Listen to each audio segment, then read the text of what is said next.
Day. Welcome, welcome, welcome to the day. Jazz hands.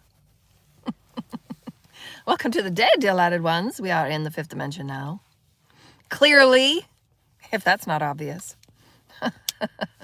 We're going to talk today about soul blueprints. I usually talk about soul blueprints on just about every one of our episodes. And we're kind of sitting at the lake right now. I love the lake. We're going to talk about soul blueprints, and we're going to talk about the laws of natural flow.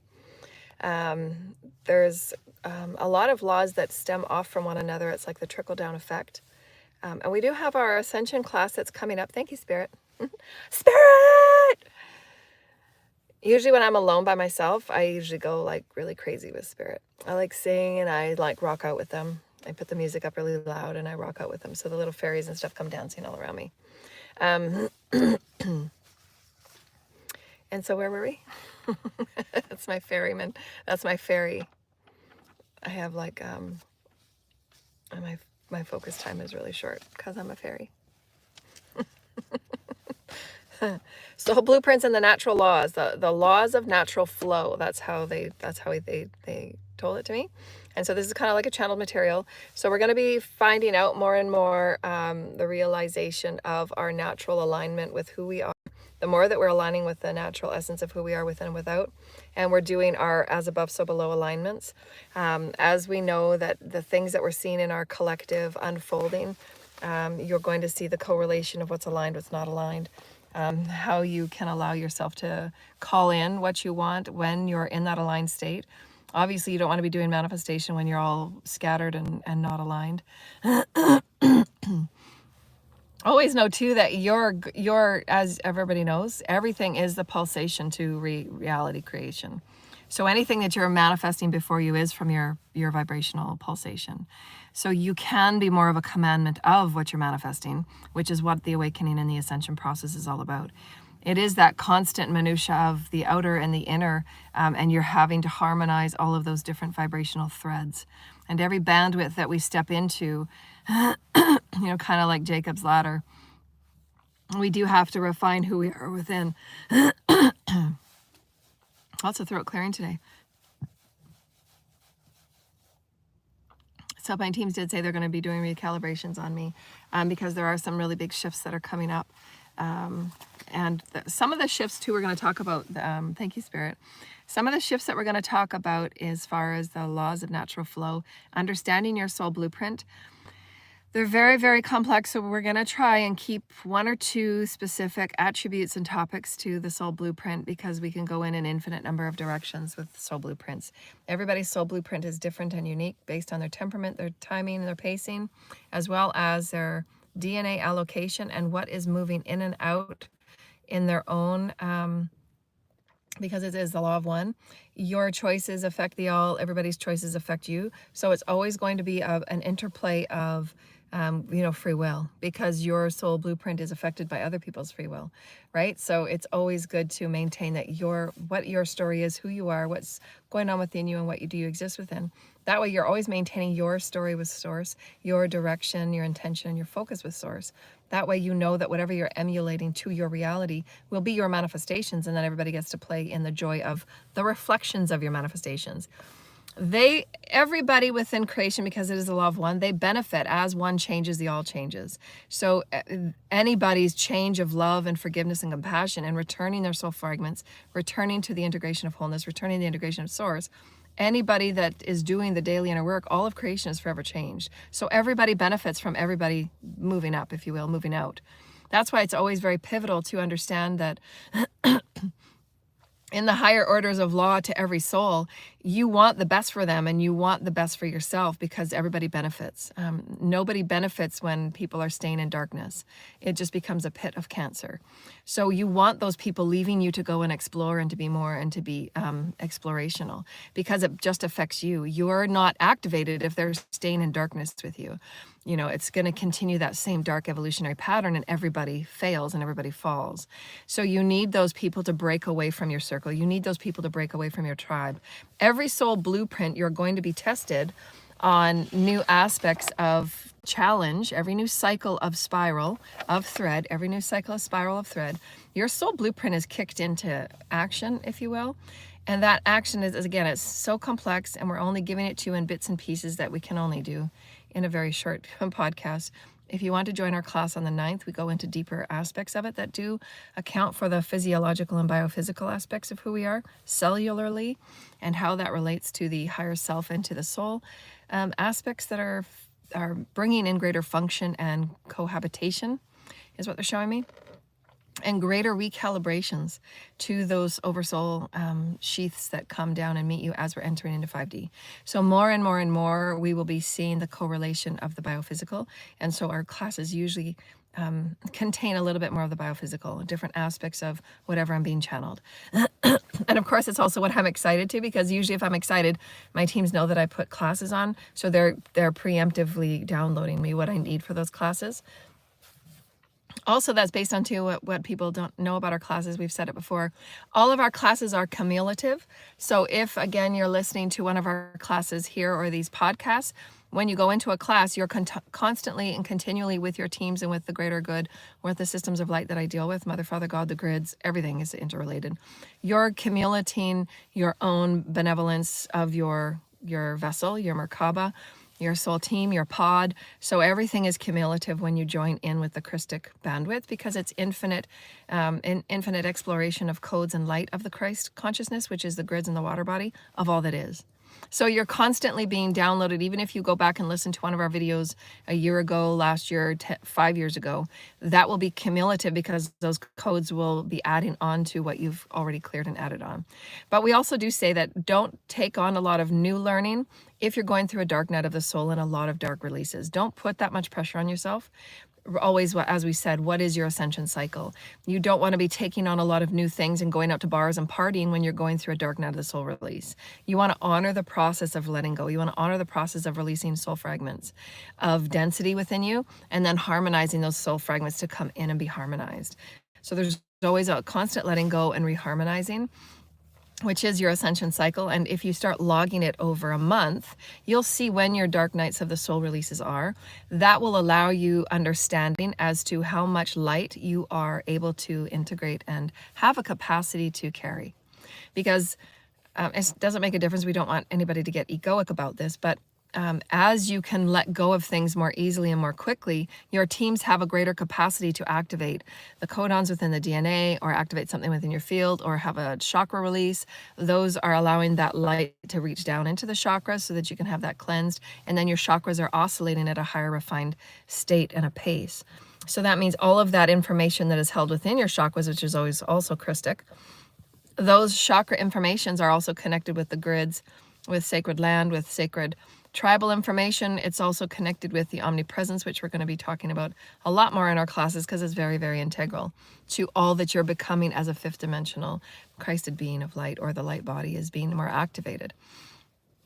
As we said, everything is being more accelerated and more enhanced, as within and so without. So the more that you're working with that commandmentship, you can create greater manifestations, you can create greater healing, you can create greater integration of, we're going to call it the youth factor, if you will. But all that is just you knowing how and what way to recode your genetic makeup and your genetic beliefs.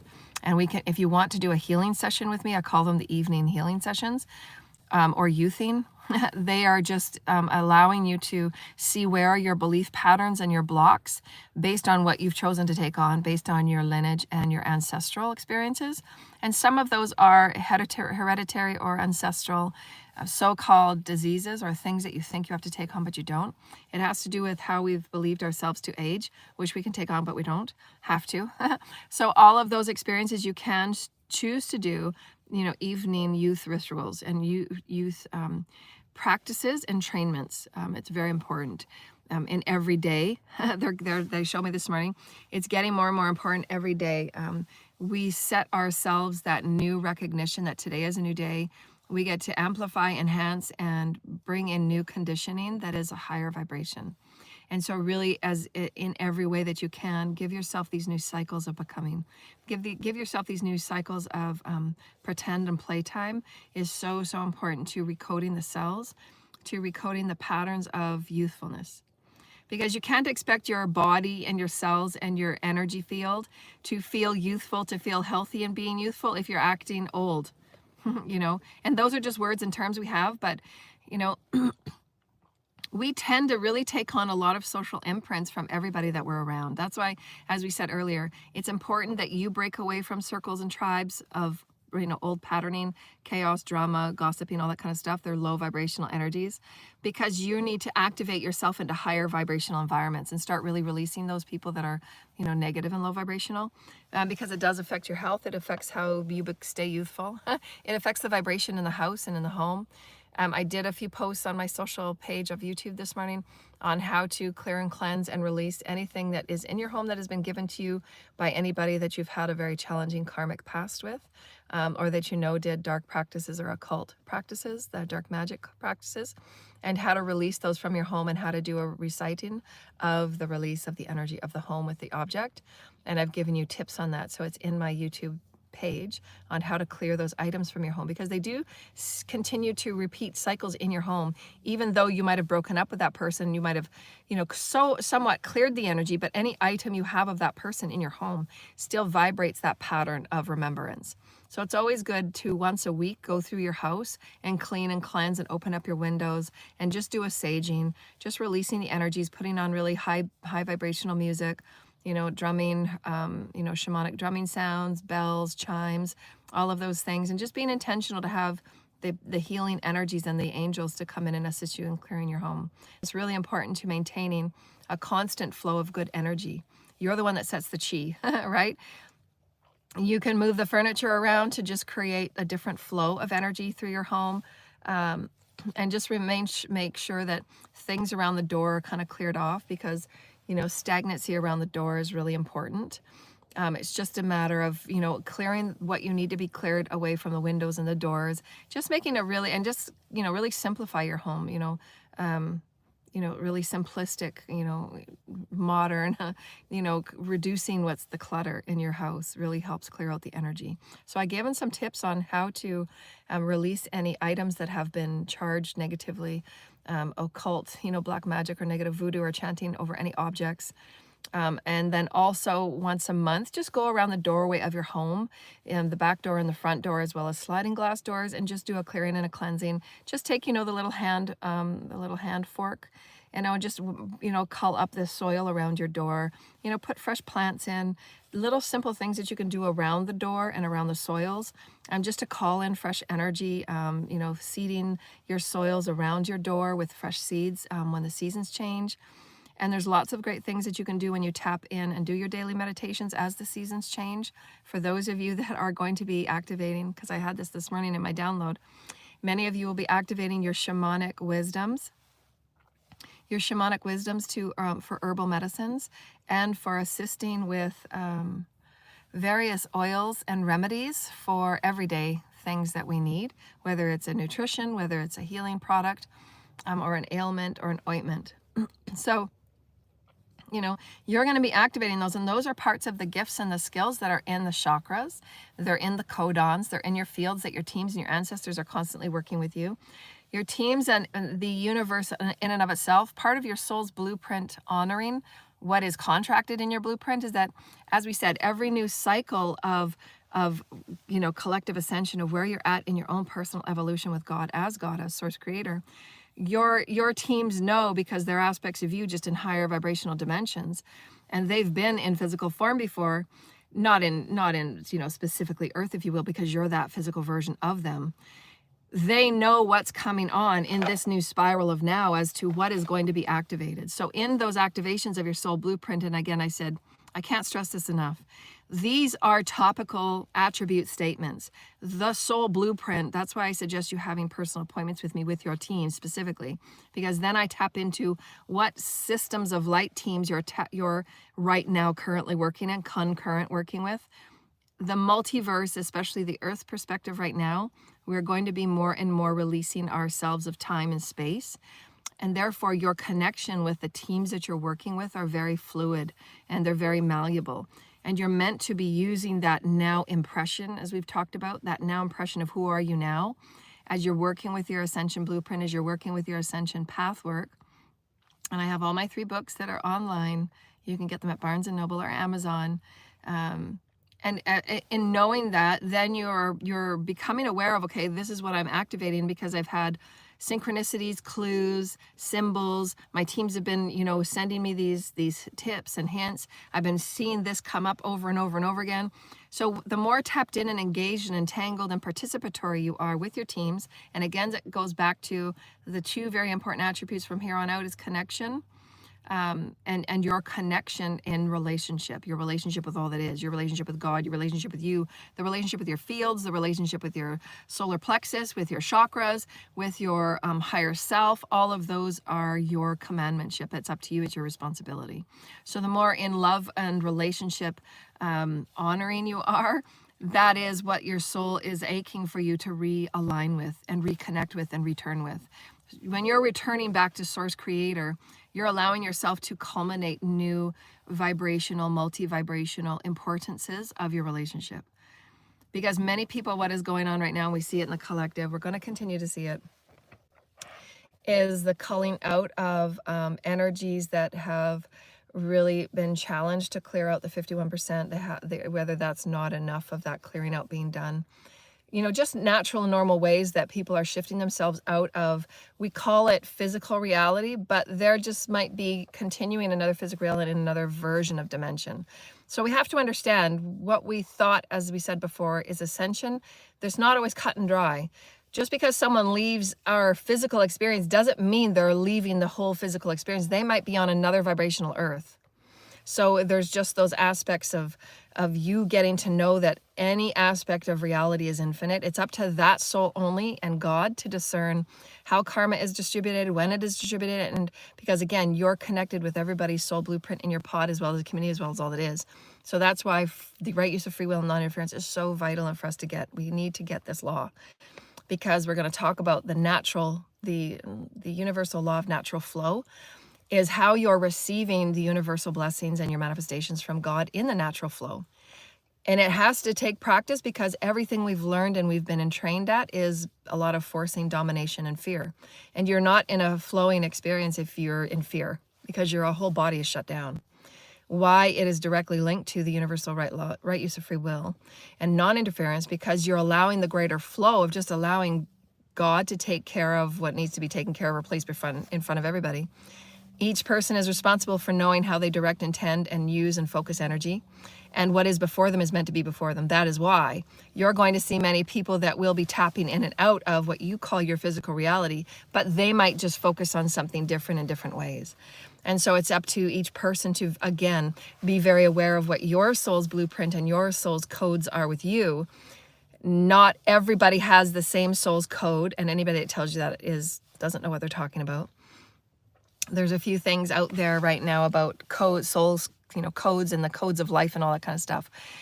So be discerning because it's impossible. Everybody has a unique fingerprint with God. Everybody has a unique soul's blueprint with God. And anybody that has a private session with me, there's infinite ways that you can focus on any one particularly aspect of interest when we do a soul's blueprint session. And so it's usually based on what are the current blocks, what are they linked to as far as your relationships, because everything goes back to, again, your relationship to all that is and the connection. We're wanting you to be very highly astute and aware of your connection with all that is, because that is the law of oneness. And it's very important that we're not meant to interfere, because people will receive what they're meant to receive based on their refinement of who they are and the vibrations they pulsate. That's why the law of one is so important. Everybody is becoming more very consciously aware as to the vibrational radiation and the emulation they radiate. And it's up to everybody to refine their vibration. It's up to everybody to do the inner work. That way you know what you're out radiating to creation. And when you're just in natural flow of you, allowing yourself to let go, allowing yourself to know that change is good, allowing yourself to let go of what's no longer needed, allowing those people to leave your circle and return to your circle, whatever is needed at that time, you get to set new standards, you get to set new priorities, you get to set new energy vibrations, just as if you're clearing your house or getting rid of objects that have negative energy. Everything carries energy, and it's up to you to set the intention for your space, your place, that place that you reside in within, because as within, so without, and as above, so below, and how that relationship connection is going to continue.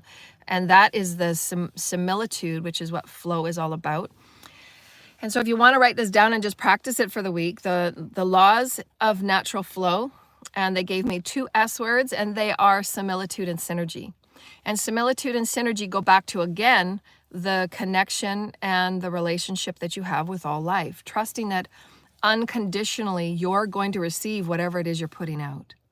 And yes, because we're going through these really important shifts right now, and oftentimes, most people are not just on their own. They do have soul tribes that they're connected with. That's why it's very important for you to take ownership and responsibility to anything and anyone that is not of, keeping in good keeping with respecting those laws and respecting your right use of free will and respecting your law of balance. All of those are laws that you're responsible as the spirit of you, as the presentation of the heavens of you, to start being in loving commandmentship of, stating your laws of spirit, your spiritual development, your spiritual evolution. Everybody in creation will be supported by the universe with their guides, with their ancestors, and with God and with Gaia. Just like me, I'm very supported by Gaia. If I need help with Gaia, Gaia taps in because I give so much to her. And I bring a lot of awareness about Gaia to the collective. So again, what you put out returns back to you, whether it's Gaia or the fairies, whether you need great weather for the day, all of those are parts of your manifestation, and it just naturally comes in the law of natural flow. That is also a part of the natural law of reciprocation. And so once you're getting in tune with the first 2 laws, then the right use of free will and non-interference and the law of balance, the third reciprocation of that is just honoring that, it's going to come back to you in natural flow, and why you can really release all of those fear programs and the lack of self programs and dealing with your shadows, which are usually the 7 sins that we talked about. We don't like to say the word sins because we have to have those shadows for us to grow. So don't ever feel like the sins, if you will, are bad or nasty. They're not. You have to own that aspect of you. You have to own those soul fragments. And they're there for a reason, because there's wounding. So you can't get to the light unless you're absolutely calling in that shadow. So own when you're having those shadow moments. If you're in a relationship and you have jealousy moments, own those moments. I'm feeling jealous right now. Let's put this on the table. Let's help each other heal through this.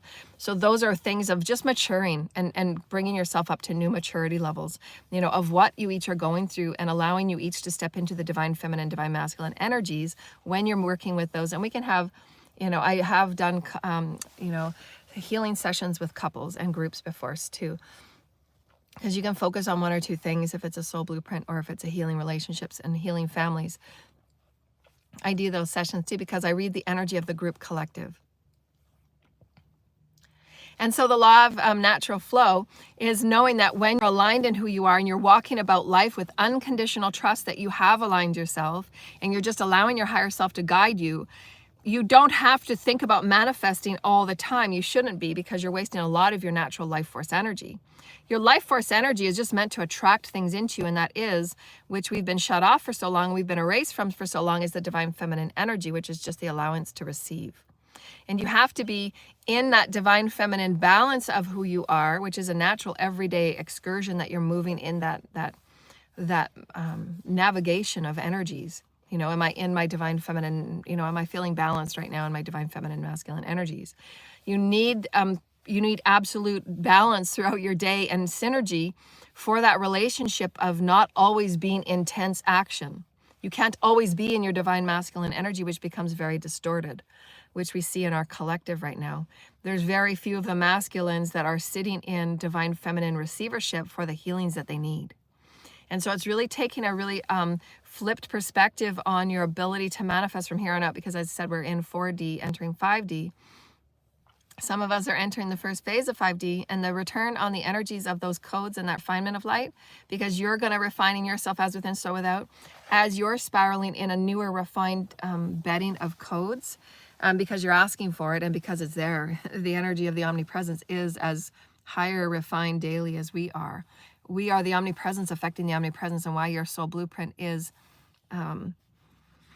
going to be naturally the flow. The natural law of flow is just going to be calling in what it needs to activate what you need. And so part of that natural flow that's going to be important, and you're going to see just the beauty of it, and you don't have to think about it or try and manifest it, or you don't try and work it in your day.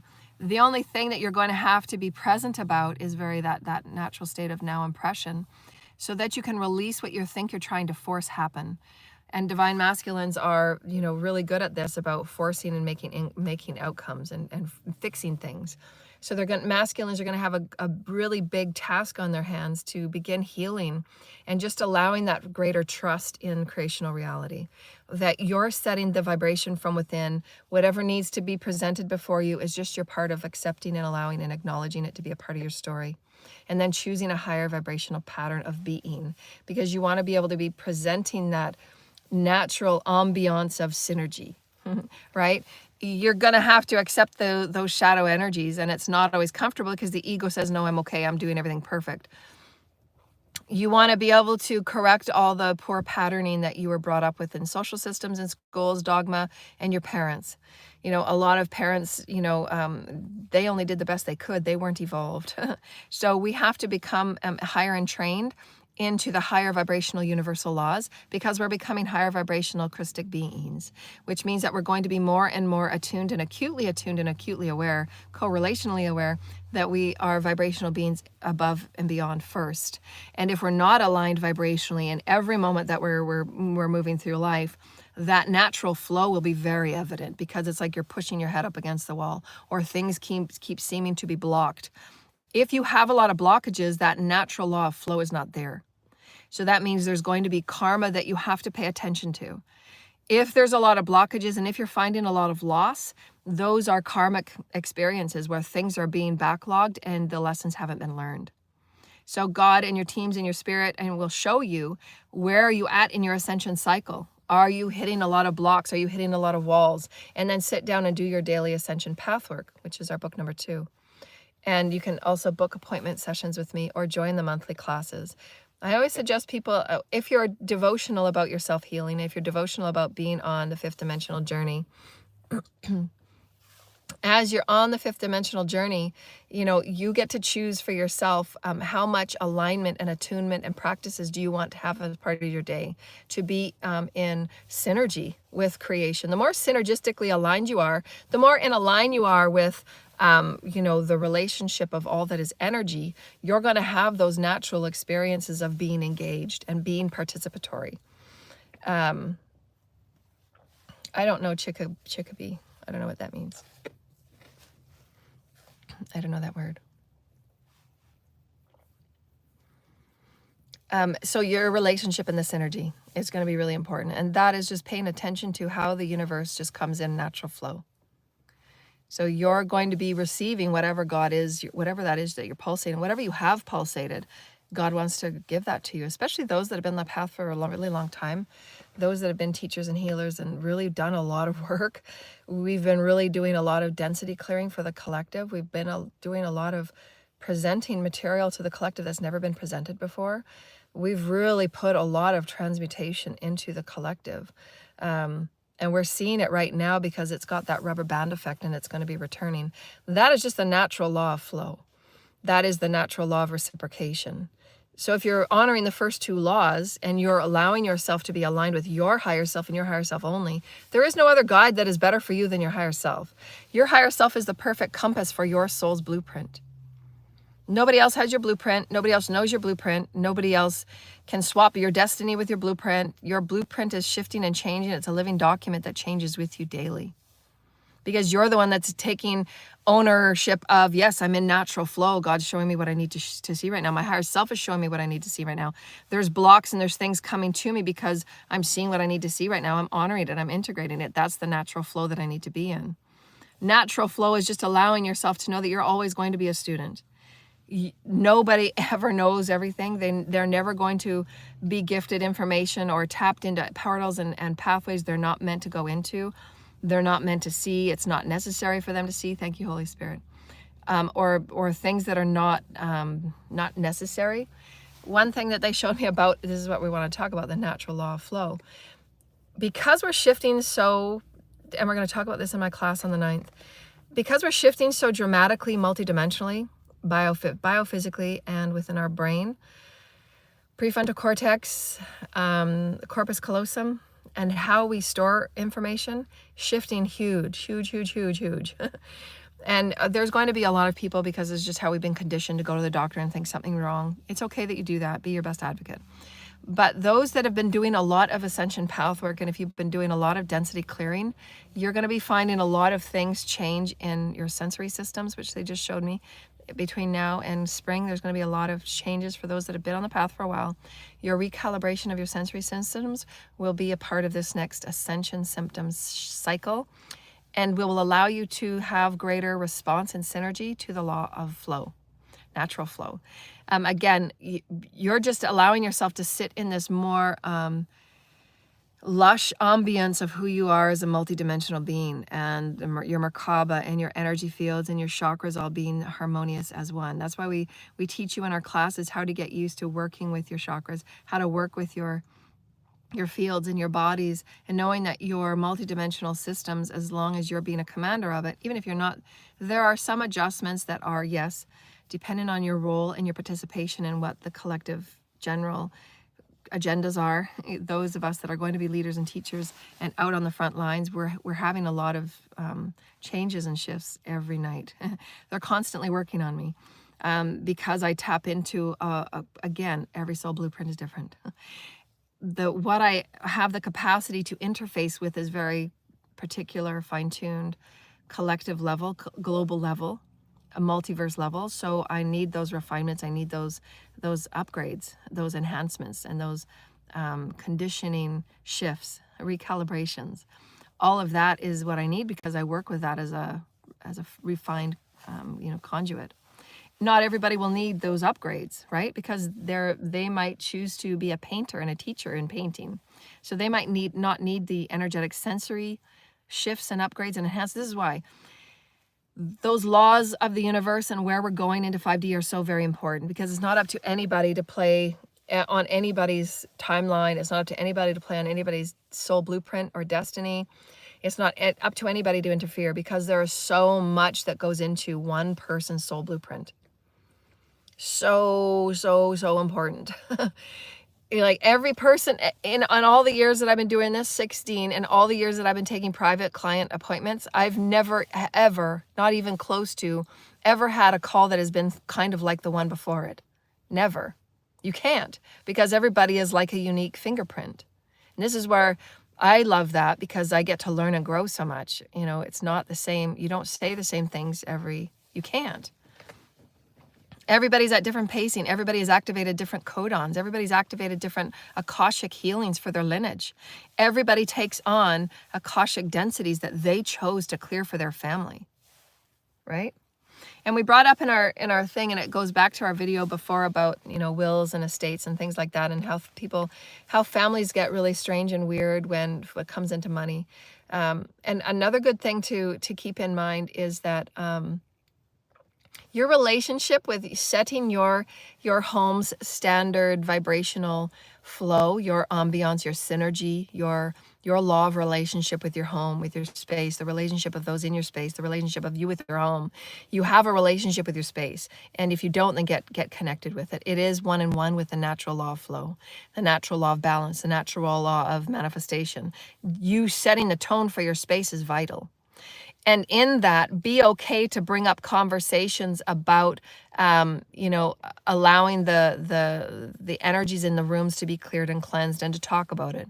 Allowing the ideas of, what happens in cases of emergency, and how can we all be free-flowing of conversation. Everybody's voices are heard. Everybody's voices are honored. And allow that continuation of growth of relationship. Because again, as you grow and evolve within you as a being, even if you might be the only one in the house that's purposefully and intentionally working with ascension, working with your evolutionary plan, you're the one that's activating everybody around you. You're not responsible for their learning. You're not responsible for doing any of the work for them. You're not responsible for carrying any of their karma. Those that are very difficult and challenged, and you can book appointments with me to help work on this, with very karmic relationships and very karmic energies.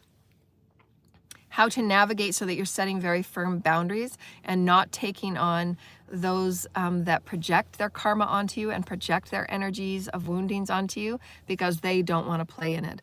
And they have they have better time and play, you know, just playing on your positive energy while they're not facing their shadow and they're not facing anything that's needed to be faced, and they end up transferring it to you. So there is a lot of those that know what they're doing and then play with the dark arts.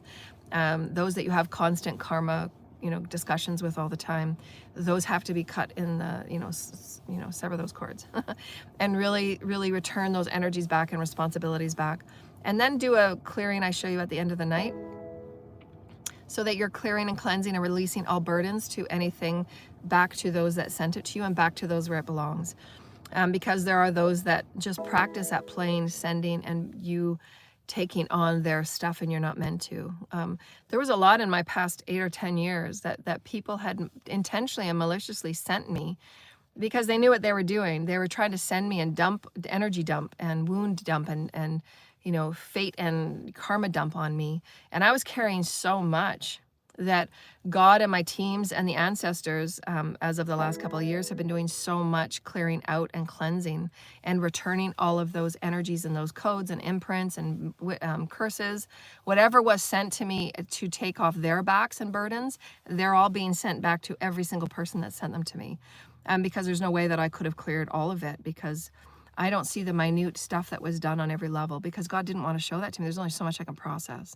But because I'm a conduit and an empath, which many of you that I know because you're my clients, many of you that have come to be a part of the collective leadership, you know, the 5D leadership, you're going to be having to have spirit help you out. And it's just a matter of you, you know, having spirit take any burdens, curses, hexes, or imprints that have been, you know, maliciously or karmically sent to you that is no longer yours to carry. And then do your cleansing sessions, do your clearing sessions, and sever the cords, chakra through chakra, chakra through chakra, field through field. And so there, you can do those clearing sessions and you can do those maintenance on your fields, because it directly relates to the natural flow of law, the natural law of flow. Because if you're clogged up with everybody else's junk and you've got veils and veils of junk on you that aren't even yours to carry, it slows your manifestation process down. You're living their karma and you don't need to. Right? Like there was years that I was slowed down carrying other people's karma, and it's not even my karma. I cleared my karma. You know, I'm not, so you have to be very, very aware of why you're feeling, what you're feeling, sense into how you're feeling, sense into what's yours and what's not yours. If you're feeling different around different people and different households, you know, be aware of that, because again, not all people clear their homes. Not all people, there are a lot of people more than you know that practice in dark arts and practice in spell work, you know, masonry groups and a lot of government groups like that. So be aware of, you know, the spaces you walk into and cleanse yourself just through visualizations, intentions, and just using the Christ consciousness field that we all work within. And then just knowing too, you know, what's yours to carry, what's not yours to carry, you know. I'll give you an example. There was, I've been doing my work for about 16 years. And so for 16 years, I'm constantly manifesting. I'm constantly, so it's like a student. I'm constantly studying and reading and making notes and doing videos and studying and reading and making notes and working with my teams, constantly in communication with spirit. Thank you, Spirit.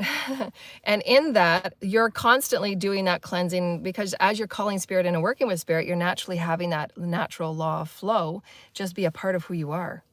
And so it's just a natural progression that you move with as an ascended person. And if you read any of my books, you'll know that there's just a natural progression that you work with, because it's just the natural state of flow.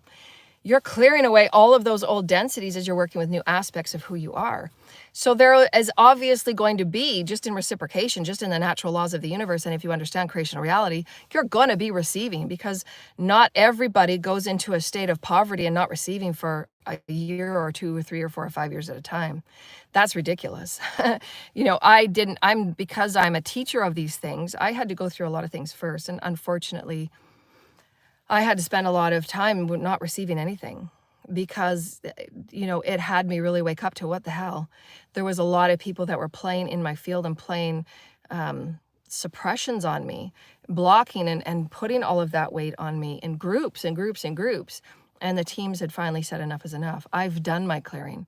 I've done the work. I've done everything as far as what Spirit told me to do, which we show you, you know, especially if those really thick karmic experiences, because your spirit teams and you can have little checkpoints of, did I do this? Did I do that? Did I do this? Did I do that? And then you can make sure that you're doing what your teams are guiding you to do. Because you also have to learn too, as you're moving up in the ascension process and you're moving through every rung of your ascension experience, those bandwidths of experience, you want to know that there's different things and different, what is my partner's transaction? You're not going to use the same experience, and why I said not every call is the same, and every person I get on the phone, they're entirely different. Because everybody before you is a different species. They're a different DNA activation point. They're at a different participation point. They're at a different capacity to carry the light. Everybody that sits before me has a different capacity to integrate what I download. I'm downloading lots in the field right now that some can't tap into, but it always sits in their field when they choose to go away and they do their journaling and they intend, can I tap into the downloads that were given today in class? So you can do that. And that's also too, if you're in, a 3D class, it will just be on a very linear experience. Christ consciousness is a multidimensional, interdimensional experience. So there's lots of multidimensional experiences that are going into the field, into the chakras, sitting in your field ready for you to download, based again on, this is really cool about soul blueprints. This is really cool about the Christ consciousness. When you're talking about your soul blueprint in particular, and this is where having personal sessions help, because everybody is a different species, if you will, a different soup, a different mixing of their DNA species, where they come from, what realm they're coming from, what planet they're coming from, what they were here to play with, because everybody has time to play, everybody has time to receive. God wants that for you. That's how you become a master. That's how you become a master is learning about the different energies. You have to learn how to navigate polarity, density, duality. You have to have that to be a master, to know that when you get to 5D, why God has given us a blessing and a gift, really. I didn't see it this to begin with. I didn't see it this way, but I see it now. And I had another download this morning. That 51% of karma is a gift. God could have said, yeah, we're going to allow anybody that's ready, that wants to be a part of New Earth 5D, we can allow you to have that consciousness. But we would have missed that 51% of how to go from 3D to 5D, because some of us, and many of us that are on this ride, we want to be able to go to other planets and help them through ascension. We want to be able to navigate and be a part of that. Wow, I went from 3D to 5D, which is a monumental task for any being in the multiverse. It's huge. It's massive. To go from the densest experience of dimensional, because there's like 13 dimensions going into 14, to be at the densest level of creation, having to go through the densest levels of our separation, discrimination experiences, the farthest away from source, to then weave ourselves back into full healing and full integration. It's huge. It's huge. It's profound. And when you actually integrate that on a daily basis and you're starting working with the energies, you're starting to work with your soul fragments, you see the blessing of it. It's like, wow, I can navigate anything that stands before me now. You get that opportunity.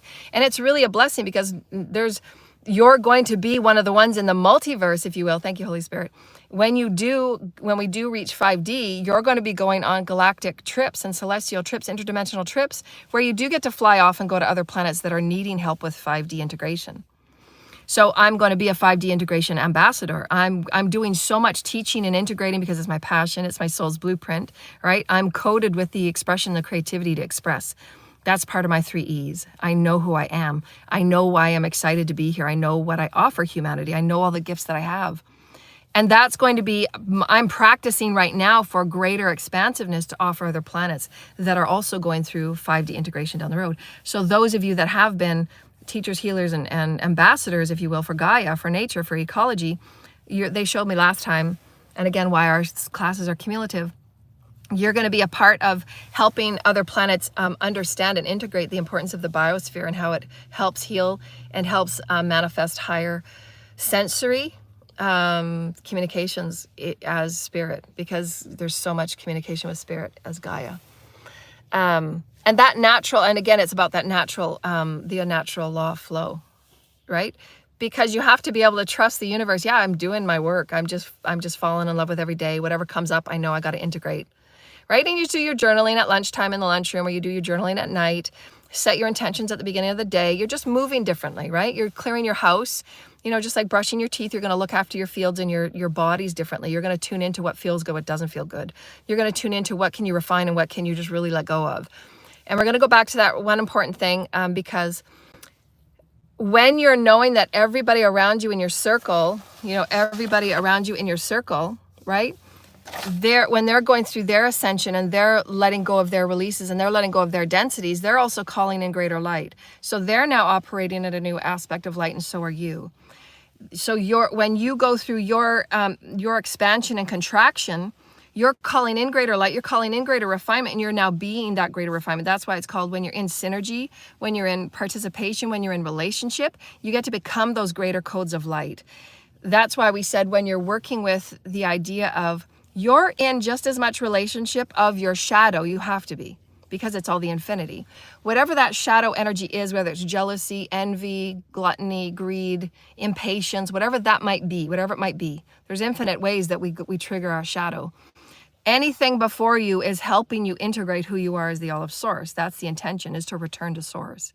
So your human experience is to let go of all the ideologies of separation and discrimination and begin calling in who you are as source. You have that participation equally, you have to, with who you are as a jealous person, an envious person. You have to, because that allows you to open up to, I can do this, right? I can handle that being jealousy, because it was a wound that I had to heal. I had to acknowledge that, yeah, I was jealous. I didn't trust. That's the natural law of flow. I didn't trust that I would just be given great people that would love me equally. Usually comes with a lot of childhood trauma about not having, we just have to give our parents the best that they could do, right? In our generation, a lot of our parents, and now generation, a lot of parents, both mother and father, work. When I was a child, a lot of my friends only had one parent. So they were missing a lot of those representations of doing the best they can, but they weren't shown equal opportunity for divine feminine, divine masculine to be shown and to be emulated in a balanced, normal way. So everybody has to do their healing. Everybody has to heal who they are. They have to heal those aspects of those shadow energies. And if you're not getting that love and reciprocation and that natural flow of your mother, that mother is that nurturing energy that always lets you know you're safe, that always lets you know that you're growing and you're being adored and loved no matter what, and you're giving that nourishment of the mother's milk, if you will. All of those are aspects in which you're shown that you're always going to be held safe, and you're going to move through your navigation of growth with great development, right? Because that's what you want to allow yourself to be in, is to be okay accepting all aspects of the infinity. As you accept it, you're going to allow for that next open opportunity, which is the natural law of flow. It doesn't matter what state you're in. If you're in a state of, again, if you're in a state of jealousy, if you're in a state of poverty, if you're in a state of less than or lack than, it's your sense of self. So then again, going within and every moment, redefining your sense of self, sending out that new pulsation, yes, and it takes 10 full body breaths, 10 affirmations of, I am rich, I'm abundant in the benevolence and the blessing of who I am. The universe is naturally innately abundant. That's why you never, again, going back to the natural law of flow, or the flow of the law of natural flow, you don't ever have to worry about trying to compete or to take something from anybody, or to spellcast, or to force anything or manipulate anything to get anything that you want, because the universe is innately abundant. God doesn't have any trouble giving everybody all at once whatever anybody needs. But there has to be those aspects of reflection that don't have, and those aspects of reflection that have, so that we can always have that continuity of the abundance of vibration, right? And that's why those that have been on top and have had all through 3,000 years and have been very practiced at having, they're going to be going through very towering moments of being taken from, because God has flipped the tables, if you will. That is the transition that's going on Earth. And there will be those that have been in power for so very long don't like that. They're used to being in control. They're used to being in power, if you will, through money and through status. But that's not what is the purpose of your soul's fulfillment. Your soul's blueprint wanted you to have that, but what has been done with it? And that's why Spirit always gives you, your higher self always gives you so many opportunities to live in your highest code. Your code is not all like every other code. So be very discerning about those people that talk about your soul's code, and is it like other people's? It's not. Every person's soul's code, your soul blueprint is different. How you operate in any new spiral of your your ascension, if you will, is going to be different than that person next to you, because they're at a different consciousness level. right? You could be a teacher of 5D consciousness and the person next to you doesn't want to awaken, and they could be just going to get groceries and okay with getting groceries. So you have to understand and honor, and this is why we go back to the first 3 laws. You have to be honoring of where each person is at and not force or interfere with their path. They are going to be held within the natural law of flow based on where their consciousness is at. And it's only up to them and God seeking within. And I'm going to say this because it's hard for people to understand, but it's very important because it's a profound lesson for everybody that is a master and wants to be a master. When you understand that the most important thing from the micro quantum quark level of all that is creation, the micro, the macro, the holographic experience, the as above, so below, as within, so without, the most important crucible point is the divine relationship, which is only what I teach. That divine relationship is the Vesica Pisces, is the crucible to everything that is alchemy and everything that is God awakening to new universes, to new expansions, to new life forms, to new species, to new quantum energies that are in the waters and in the soils and in the land. I mean, again, I cannot say how complex these experiences are that I'm talking to you about. They're very profound. The most profound thing is when somebody is sitting in their house, and I've talked about it in my books, so if you want to go get my books, when you're sitting and having a meditation, you're focusing on connection with God. You're focusing on your connection of who you truly are, what's going on within you, and why did that dream mean so much to you, and why did you have so much emotional triggering with that dream. When you're doing your daily path work, which is what I talk about, and you're meditating on it, and you're sitting in your living room before the house wakes up, and you have that connection with God, that is what I'm talking about. That is the divine relationship. Because everybody will have those moments, and you'll have a million of them. And those moments are crucible for all of creation to return to its innate natural flow of God, species, element. That is the God spark that's needed, and that is what creates profundity across the entire multiverse. It's very, very profound, and that's why all species that are in the systems of light that fall in alignment with the honor of the universal laws, they understand how profound it is for every single person to return back to themselves within and seek the inner realignment with source. It alters everything. That moment that you seek source and you just start bawling and you start having that profound connection with your higher self and source, you'll know it. You get goosebumps, you start crying, you start manifesting your remembrance of who you are as God. You will never forget those moments of your realignment with source, your reconnection with source, your remembrance of source. That is your return to source. That is your ascension. That is your awakening. And it can happen infinite number of times as you so wish if you're in the natural alignment of flow, because God will want you to have an infinite number of alignments, right? Because you're infinite. And every one of those aspects of you also are meant to have their unique non-interference aspect of awakening with source. That's how creation expands. There is an equal opportunity, and I want you to think about this and ponder this. There is no right or wrong. I'm just telling you how things are in creational reality, because we're coming from a very separative, forcing, domination, planets being blown up because of so much fear and dominance and forcing, and wars about forcing, and wars about enslavement, right?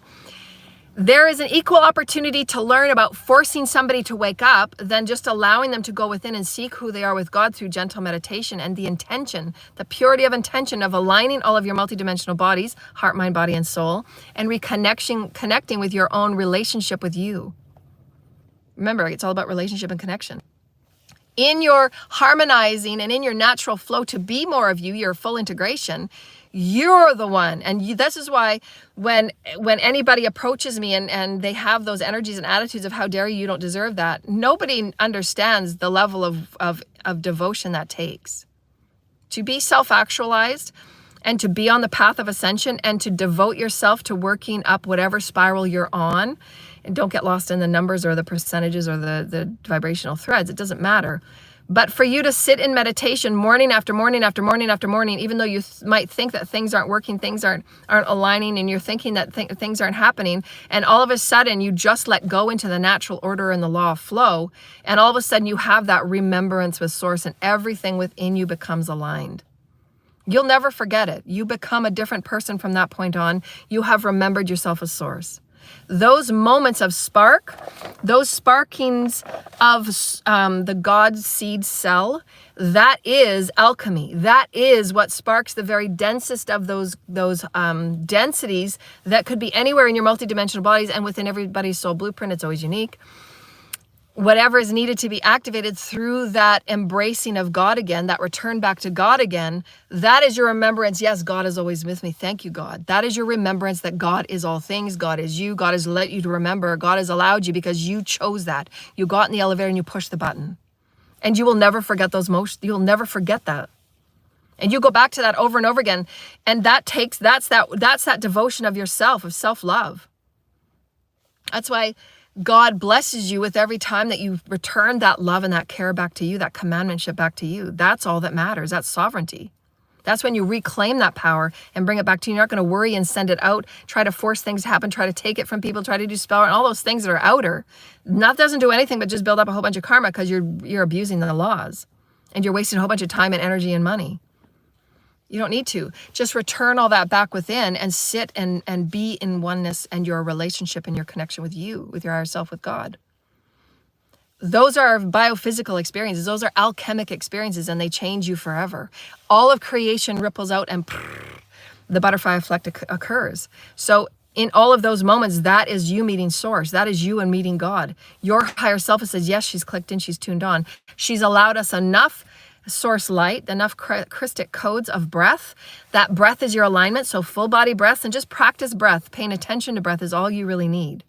Just with intention, I'm going to sit and practice my participation in my relationship with God. And just focus on your breath. Focus on your breath feeding your cells. Focus on your breath being light and feeding your cells. And then build on your just gentle focus, soft focus. And then again, remember, it's going to be key for divine masculines, is just letting go of outcome. Because your return of source, your return of the natural flow will be equal to your purity of heart, as everything is, right? You're changing a disease, you're changing your genetic rewrite. If you don't want a genetic disease that all of your family has carried, or a hereditary thing, you don't have to carry that. But it's up to your purity of heart of who you choose to be now in your relationship with the new version of you. And that's that reconnection of you with God. And that's where, religions don't teach you any of this. Your traditional dogmas don't teach you any of this. Your traditional schools don't teach you any of this. I teach you these things.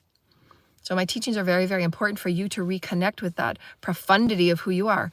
That is the difference. And I've always said, because I get this asked all the time, those that have been on the path for quite a long time, and they go through cycles of ascension, and then they get to that hiatus where they can't seem to get to that next level. That is all that is. Because you've got yourself to a new vibratory sensual, it's a multidimensional, interdimensional sensual perspective, meaning that you're used to feeling and navigating in your reality at that level of being able to attune, to send and receive. Remember, it's the law of balance and reciprocation. You're training your body at every new phase how to tune into new octaves of light, or new octaves of code, new octaves of bandwidth, of codes of information. You have to practice that. And this is why, again, only you and God know what you do. Only you and God know your inner work. Only you and God know your prayers and affirmations. Only you and God know those times you sit in meditation and devotion to feeling yourself as God, to feeling the breath within you, to feeling the life within you, to visualizing light within you. All of that is your self-actualization. And you're the only one that can do that. Nobody does that for you. Nobody can do it for you. That is your work. And that's why sometimes it was really frustrating and disappointing, so much disappointment for me, because I had put in so much work, plus all the other timelines that I had been here.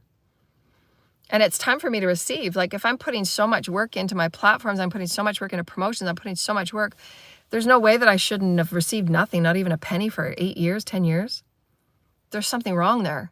And that's when you have to get in aligned that relationship with God again and say, okay, God, ancestors, there needs to be divine intervention, because this is ridiculous.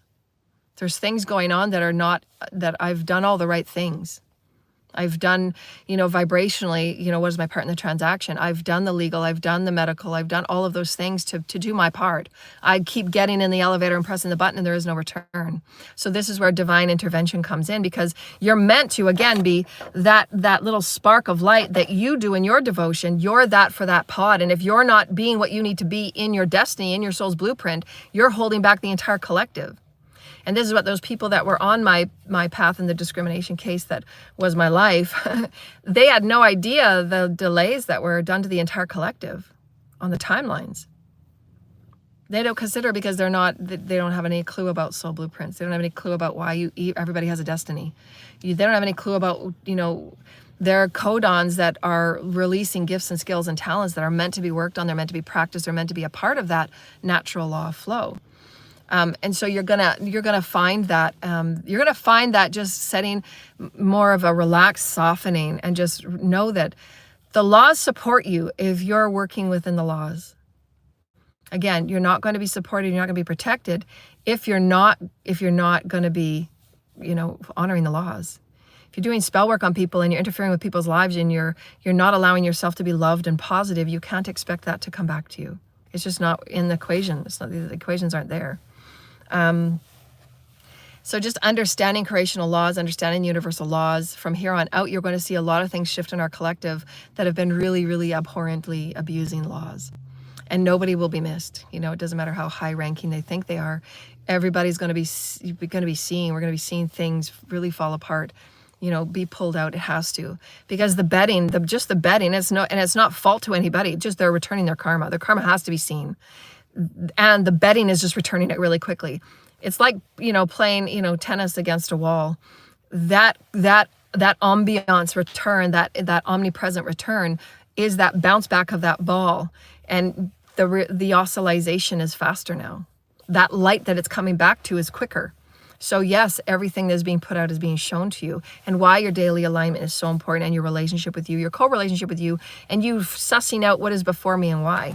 And again, what is my participation in this? What's my transaction in this? Because you want to make sure that you're adhering to your laws and your higher code. There's, again, those of us that are meant to be teachers and healers, and those of us that do, private readings, not everybody follows the same standards of integrity, because again, every soul's blueprint is different. They have different histories, they have different Akashic energies, they have different Akashic woundings, they have different familial upbringings, they have different dogmatic upbringing. Everybody is different. This is why I say it's really good to get personal appointments, because you can move in how you're navigating as an aligned being with the universal laws. Your higher self, thank you, Holy Spirit, your higher self will always want you to be in aligned with the universal laws, and they will always align you to learn universal laws. You don't need any other compass. Your higher self is that direct allocation to every single one of your soul aspects. And if you need something from that one soul aspect on a different timeline, in a different way, because it's all now. It's not past, it's not future, it's all now. That aspect can be brought to you to use in this now moment, because you've had that open space. That natural law of flow is able to let that in. If you're suppressed and compressed down with fear and domination and anxiety, those things can't be offered to you because there's no flow. So it's important that you just relax into the universal laws, practice them. They're very easy. That's why we had the 10 Commandments, because way back in the olden days, if you will, 3,000 years ago, people didn't even understand what quantum reality was. They didn't understand creational reality. They wouldn't have understood what any of that was. So they came up with templates and guidelines. It was never meant to be taken verbatim, if you will. They were just outlines and templates of, these are the ideas of how to move about so that you're not going to manifest a lot of harm and disease to yourself. Be in alignment of who you are as a creational being, because you do affect the all. As we're ascending through new times of space and bedding of the galactic and intergalactic integration of our 5D templates and our 5D bedding of universal, oneness, because we are returning back to our family, our galactic celestial families, they're going to be adding so much to our soup. And because this is what we wanted to, again, it's cumulative. Because we're opening up into preparing everybody a lot more for species.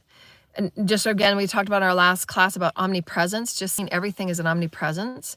You're going to be activating different aspects of your blueprint that will feel into all of those species that you just naturally carry. But that will be a big part for those of you that are teachers, healers, and leaders, to understand that you're going to have to help coach people through the celestial, alien, interdimensional parts of it. And it can be felt in especially the younger high vibrational kids. They're naturally innate to it. It's just a natural part of who they are. They've come with high vibrational coding. But also those that have awakened very late in their ascension path, but are very highly attuned.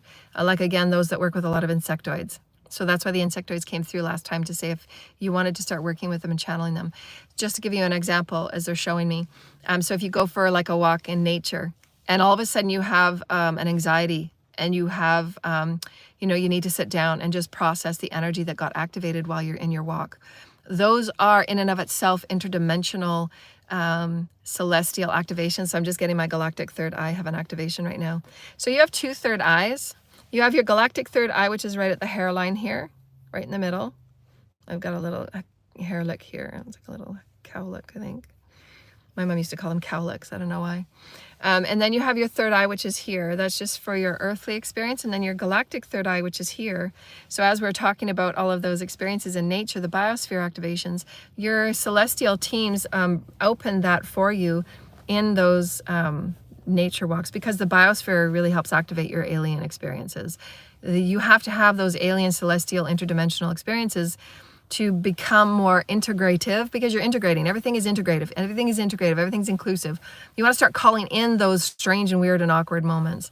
And then again, if you're in your house and you've done your clearing and it's just you and your house, there's nobody else in the house, if you will, because this is the best way to start sensing and awakening your interdimensional gifts and skills. Every soul's blueprint is different.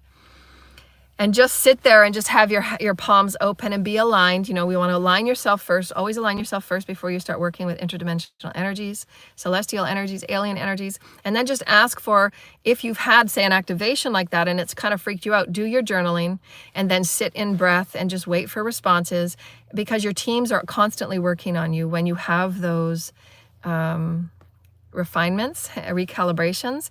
But you have to have the natural environments. Again, it goes back to the law of natural flow.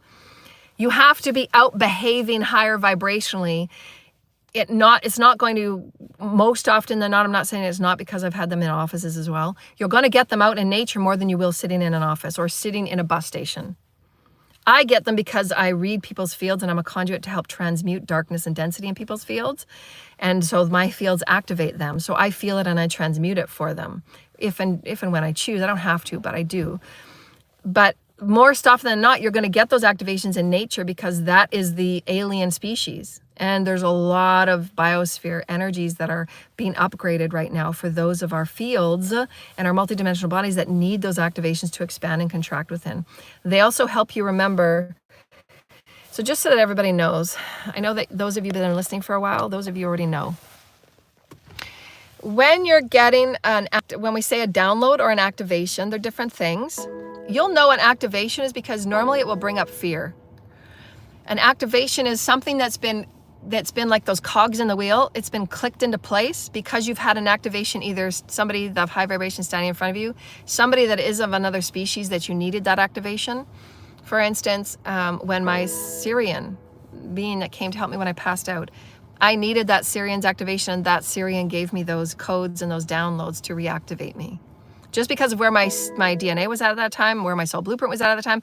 If I was to pass out now, it would be a totally different being that would come down and do that, because my DNA is activated at a much more oscillating, much more higher capacity, and there would be different people working with me. Like I have a different guide that's working with me right now that used to work with me a long time ago, because they're very specific attuned to when I'm going through really big code activations. And so we're going to go through that again, because that's a big package, and write them down if you want. When you're going through a download or an activation, they're two different things. A download is infinite information of whatever it needs to be and however it needs to be, because it's Christed consciousness and it's there in your field, it's there in your memory, if you will. We say memory very loosely. It's in who you are as a multidimensional being, whenever you want to pull it forward and then start using it. Remember the 3 E's. If you're not doing the 3 E's and you're not practicing the 3 E's, you're not doing your ascension path work, you're not going to be activated, because you have to get in the elevator and you have to push the button. Because God's not going to give you something you're not using. And you're not also going to use it, and you're not going to be activated if you're using it in abuse of the universal laws, by interfering and harming others. So again, know that, obviously. It's kind of like common knowledge. And so in the activation, you'll usually receive, more often than not, because you have to clear that energy. With an activation, you will receive an equal opportunity, because it's a benefit for you. It's the plus on the infinity symbol. You're going to have balance in the now neutrality, your now impression, and you're going to journal it. Okay, what was I just going through? What did that mean for me, Spirit? Then on that negative side of it, you're going to accept and acknowledge that fear factor. Because let's just say you are visiting, this is just talking about one of your 3D lifetimes. It's clearing your 51% of your karma, is what I'm telling you this. This is how I know what I know, and why I've written my 3 books. And why my teachings are only done through me. when you've had that activation and it triggered a fear, that's part of that 51% of that karma that you're clearing. You would have had a lifetime, I'm just giving this an example, as a gray, and that gray had known in that experience that it was releasing itself from its species patterning because they had degraded their species so much, so similar to the way that Earth has been going, because our focus has been not inner. Our focus has never been inner. It's been giving our power and our energies to all of these experiences that are the outer experiences. So now we're learning to remember to re-include ourselves in the remembrance with God and remembrance with Source. That is how we activate the higher essence of being self-actualized, the Holy Christ body, if you will. And has nothing to do with religion. And so in that gray body that you hold, it's held right now, that is similar to this experience in your human body where somebody in your family had passed away, and that allowed you to think about, what about your species? What about who you are as a contributor to your genetic line, if you will, your bloodline. So all of those things are very subtle and it's very covert, if you will, but that's why doing your daily path work is very pivotal, because you get to learn to excavate those experiences about why you're going through what you're going through and why it's so profound. That's the only way you learn mastery. That's how I know when people ask me an infinite number of questions, I've been through those infinite amounts of minutiae, of those excavations, and I can help people through a lot of what they go through. Because that's all that it is. You're excavating that 51% so that you can feel okay, well, I had an activation. Yeah, that's a good thing. So let me work on what this fear is. That also too, they're showing me, for those of you that are insectoid and going to be working a lot with, because the insectoids also and the antoids also have a lot to do with rehabilitating Earth's core, rehabilitating Earth's ecosystem. So that's why those of you that are really interested in helping Gaia heal, you're going to be working with the insectoids and all of those beings. All of the insects, they help us nourish our planet. This is why I'm always helping the bugs and the insects. You know, never kill any insects, just put them back outside. They know what they're doing and they know what their purpose is. And it's not for anybody to play God on what survives and what doesn't. And so that's also working that 51%, because some of that is the fear that you hold of the insectoids, where they were going through species domination. And they were being wiped out from their species. And that's, again, what we carry, like on our planet. If you talk to anybody, it's getting better now because there's so much more education. There's so much people that are really excited about epidemiology. The etymology is the excitement of how insects add value to who we are, because they're a part of us. The insectoids are very beautiful beings, and they're across our whole galaxy. There's, I said infinite number of species. But that allows you to tap into those fear aspects and really ground it and actualize it. You want to actualize whatever fear is coming into you, because that's how you face it. That's how you alchemize it. And again, that's when nobody before you can say you deserve this, you don't deserve it. Well, nobody's really doing the work but you. Thank you, Spirit. You're the one that's doing the work with Spirit. Spirit knows when you're sitting down, I want to know what was going on with that anxiety. What the hell went on there? Let's work this out. Let's pull that energy up. So Spirit knows that. Also, too, I'm just going to say this is not a blanket statement. It's only for those that are very highly, because I do have some clients that are like this. There are those that are, and to answer your question, James, if that's who you are, if they're your friends, then you're not going to get rid of them. You're just going to allow them to move on, because everything's vibrational. So the more that you are aligned with who you are, and the more that you are setting your boundaries and what is right for you, those people need to respect your boundaries and they need to move on. And if they're not moving on while you've done what you've done legally, you know, talk to the authorities about a new contact. You have to do your due diligence. You have to do your part, and Spirit will support you. Spirit will start helping those people be realigned. And I've always said to Spirit too, if they're like I had a long time ago, I had clients that would just keep returning to me and they wouldn't be doing the work. So then I would say to Spirit in a most beautiful and soft way, because your Spirit guides and all of the teams all across the universe, right use of free will and non-interference. Your teams and the higher beings, their role is to help move you to your highest optimum space, because it helps manifest the expansion of all creation. So there's been times where I've said, can you put another light worker in their path so that I can start moving away? So I say that all the time too. If you've noticed that people are codependent on you and reliant on you, you can have Spirit call other people for them to play that role. Just say, can you please bring somebody else in to play this role for them? They're not getting it. So if you've said, I want to release this codependent experience because I want to ascend, I want to expand, and you're doing your best to not be codependent, they have to, by the universal laws, be satisfied in your request. As long as you're standing in your universal laws, right use of free will, non-interference, this is you're stating it, you're abiding by it, you're doing your due diligence, and it's up to everybody around you to also do their due diligence. And that's when spirit steps in to bring decoys and to bring, detours for those that aren't abiding by the laws, because they're very immature in their soul's plan. They're very immature in their soul's growth. They're very immature in their DNA allocation. They're very immature in working with who they are as spirit, and they don't care about universal laws. So that's when you have to, again, what is my part in this transaction? Spirit will always, always, always, and this is how you know you're working with your higher self and you're always in alignment with the compass of God. Spirit will always have you always return to peace and benevolence, to the greater good, always. So there's infinite things that spirit can do so that you don't even have to get involved, and they'll just align somebody with somebody else and they'll give them another shiny toy to look at, because that's just where they're at in their consciousness. There's no judgment on it at all, but you can rely on source like that. They will support you and be of support if you are also, again, doing your due diligence. If you're doing the harming, but you want them off your back because you want to go and do something selfishly, again, you have to go back and you still have to do the work. Because spirit's not going to do your work for you while you're not doing the work within. Why did you manifest those friends? Why did you attract those friends? Why are you not speaking up for your spirit? Why are you not setting those boundaries? So again, you have to play that equal part and you have to do the work. And then show spirit. Just say, okay, spirit, over the next week, I want to show you universe, I want to show you my guides and my teams that I'm working on standing up for my spirit. I'm going to speak my spiritual truth. I'm going to set these boundaries. I'm going to make sure I'm following the universal laws, and I'm going to state my truth. No, it makes me feel uncomfortable when you do that. I don't want to be controlled. I don't want to do that. I've told you 10 times I don't want to do that.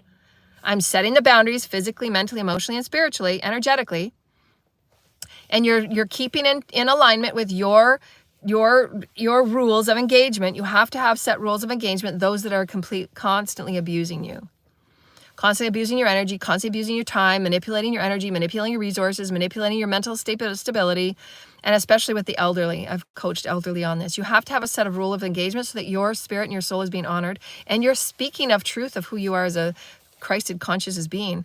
That will be very important for the coming times where you're going to be tested to see what is without you in the social media and what's going on in the world, what is really truth for you, and how can you again speak for your spirit so that it's not in protest, but you're actually doing positive, loving action to make sure that you're standing in alignment with your truth. This is again what is so important and so profound with soul blueprints.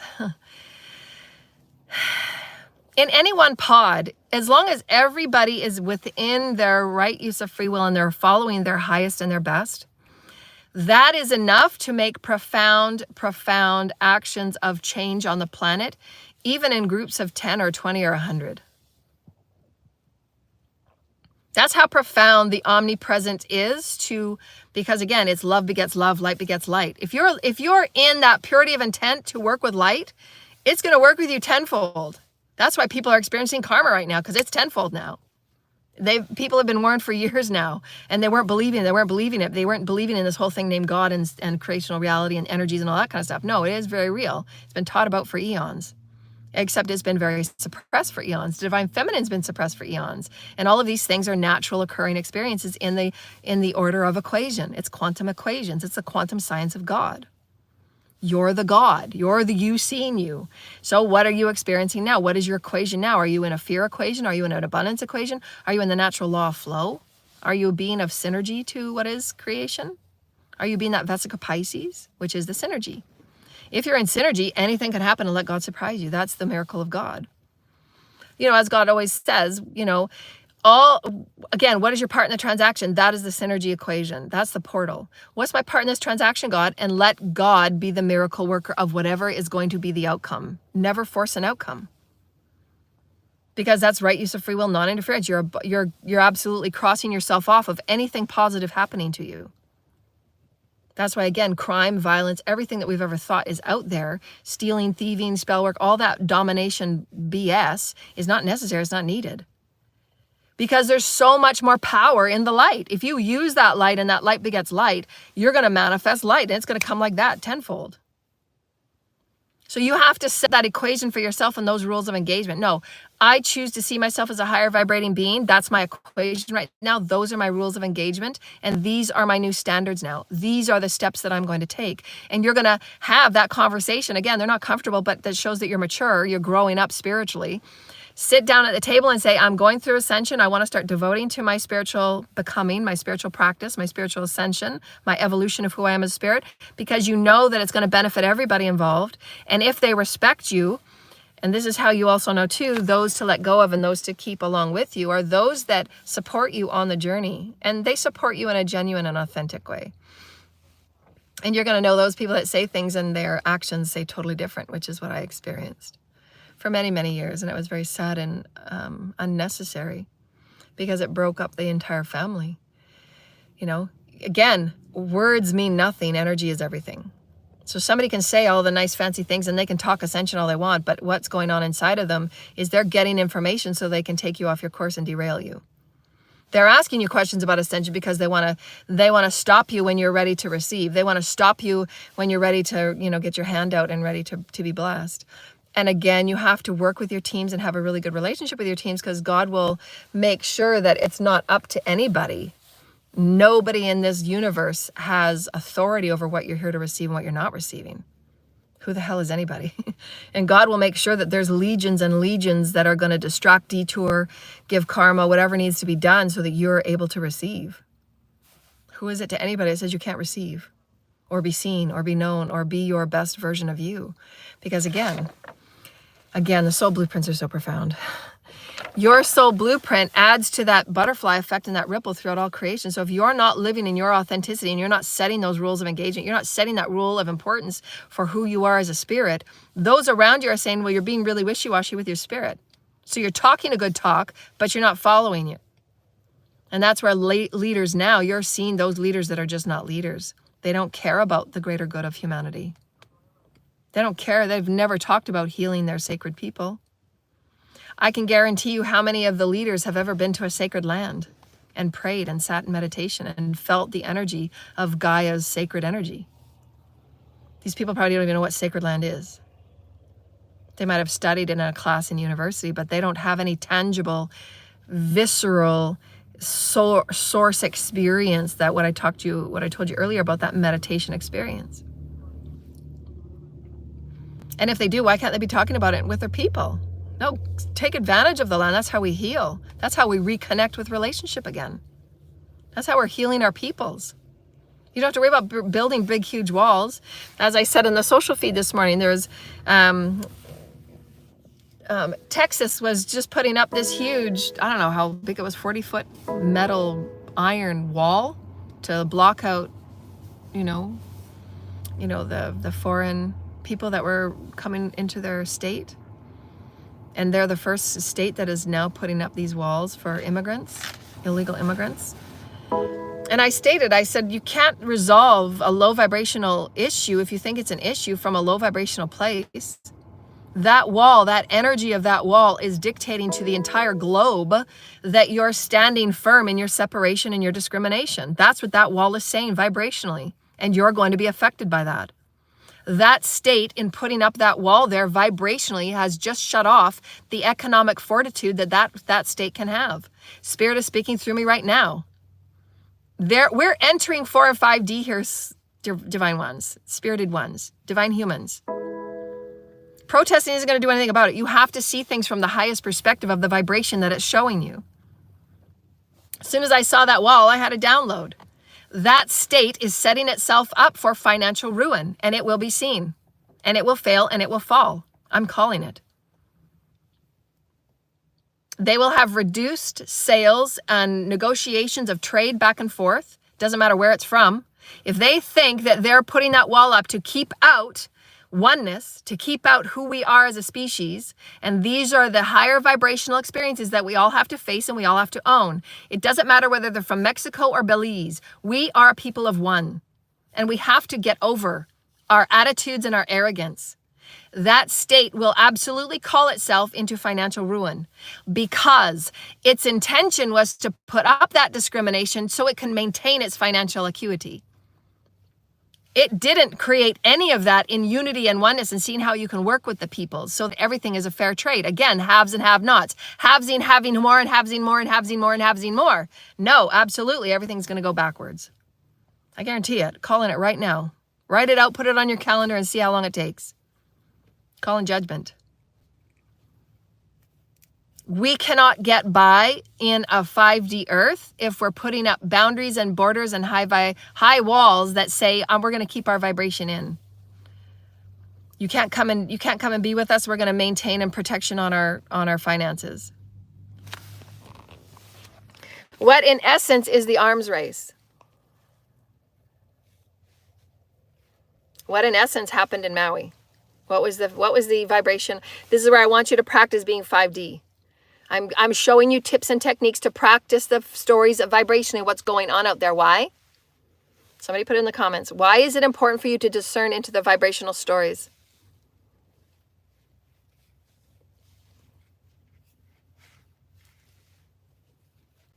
You want to start practicing the vibrations of threadings of all before you so that you can be a higher vibrational being. What is the vibration of the arms race? What are the core vibrations of arms races? What is the core vibration of the war in the Middle East? Everything is about discrimination. It's about fear, right? We're going to keep you out because we want to be safe. No, you're just going to implode. It's just like a sacrifice. Texas wall, I can go in an infinite number of ways. That's why I'm a conduit. That Texas wall was exactly the same experience as somebody in their Mason group or their Coven group or their cult group or anybody that thinks in the Hollywood land or the music land or anybody in the greedy ass land. Doesn't matter what action and where it comes and what name you put on it. It doesn't matter. They're all just words. Everybody is perceiving their reality from this perspective that they are meant to see it from. Whether it's a Hollywood sacrifice, whether it's a Texas wall being put up. That Texas wall is a sacrifice. They've just sacrificed their energy of being unified with the rest of their country, with the rest of the world. And I guarantee it, I'm calling it right now. They're calling unto themselves financial ruin. And it might come in, because I'm not God. God is the one that distributes karma. Because God knows what's going on vibrationally with everybody's intention, where their energies are, where their attitudes are, of their vibration of oneness and return to source. It might come in a Gaia earthquake or fire. Lots of fires going on. Some of them are natural disasters, if you were to clear the land, and some of them are meant to, as we all know. But some of them are absolutely karmic. Because we haven't honored the land. We haven't been, yes, I'm in one with my land. How can I do better with the land? Instead of putting up that wall, they could have put up gardens.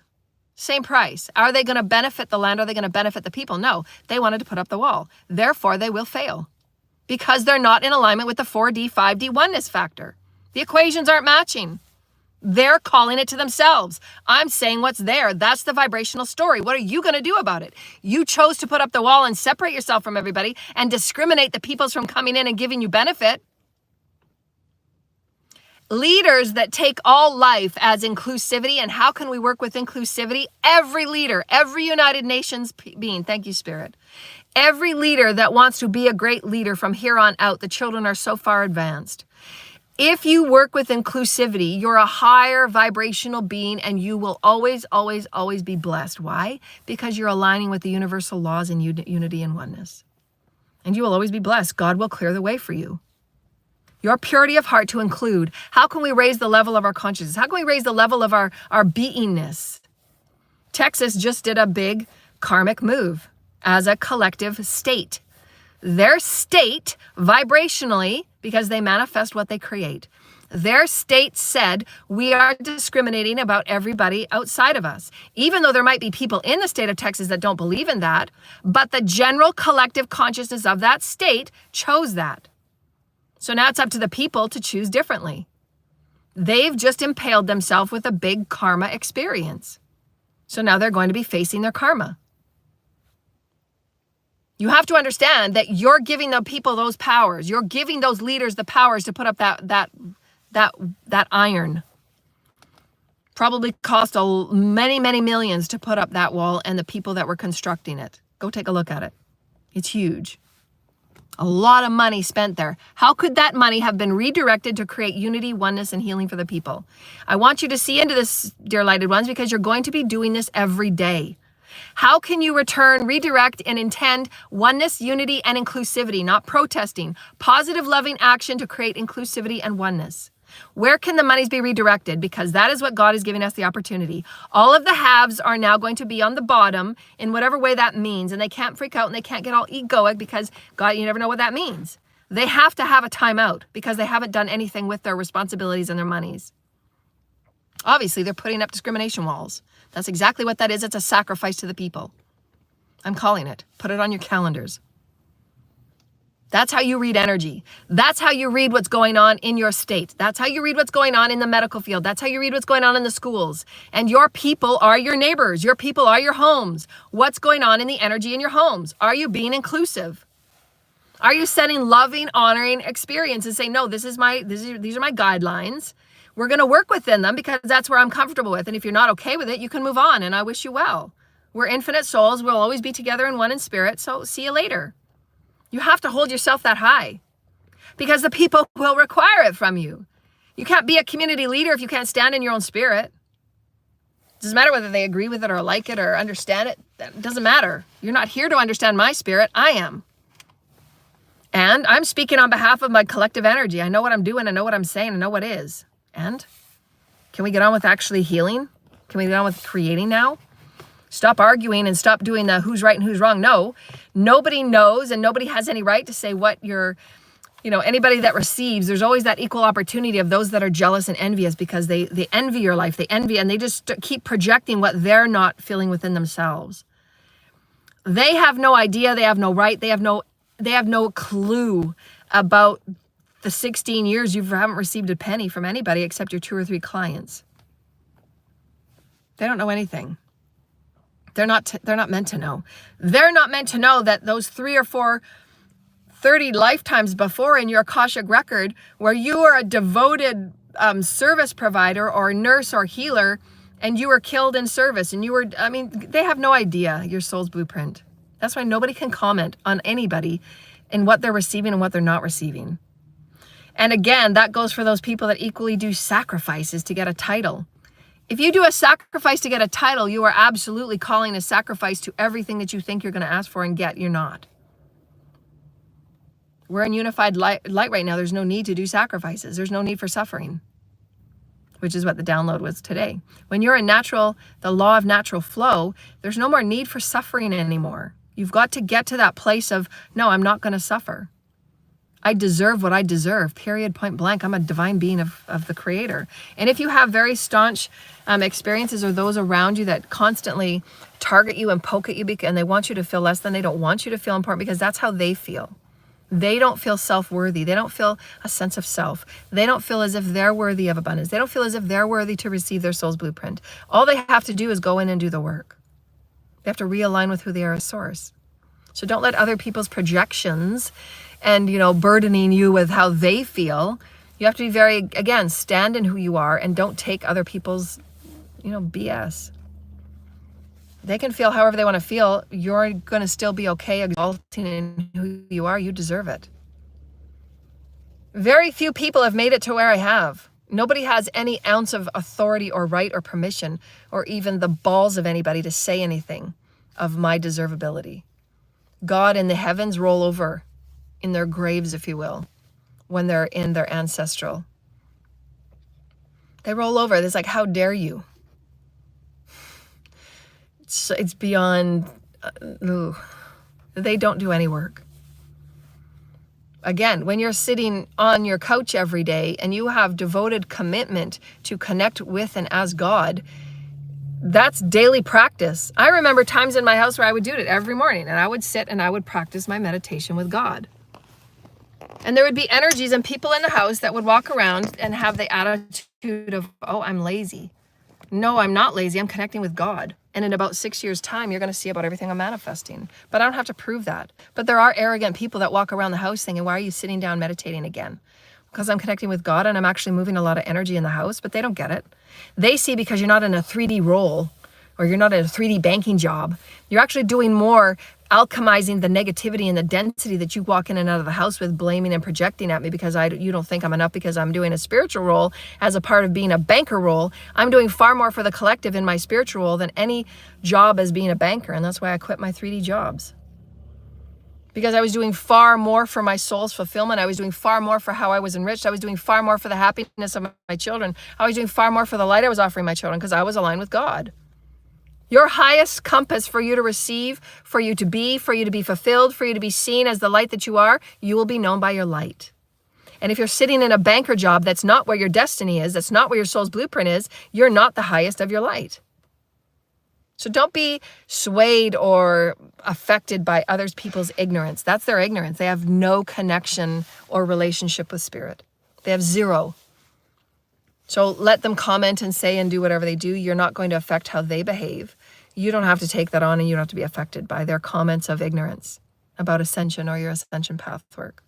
But you have to be everybody that goes through Ascension has those refinements that they have to be, because your practice with you as spirit is everything. When you're going through a life review once a month, when you're on your deathbed, if you will, and we wanted to say that, when you're on your deathbed, you know that like I said to my spirit teams the other night, I said, if I was to leave, because there's infinite options I can leave and go to another planet if I wanted to. There's infinite options God offers me because I'm done my 51%. This timeline, this contract is over.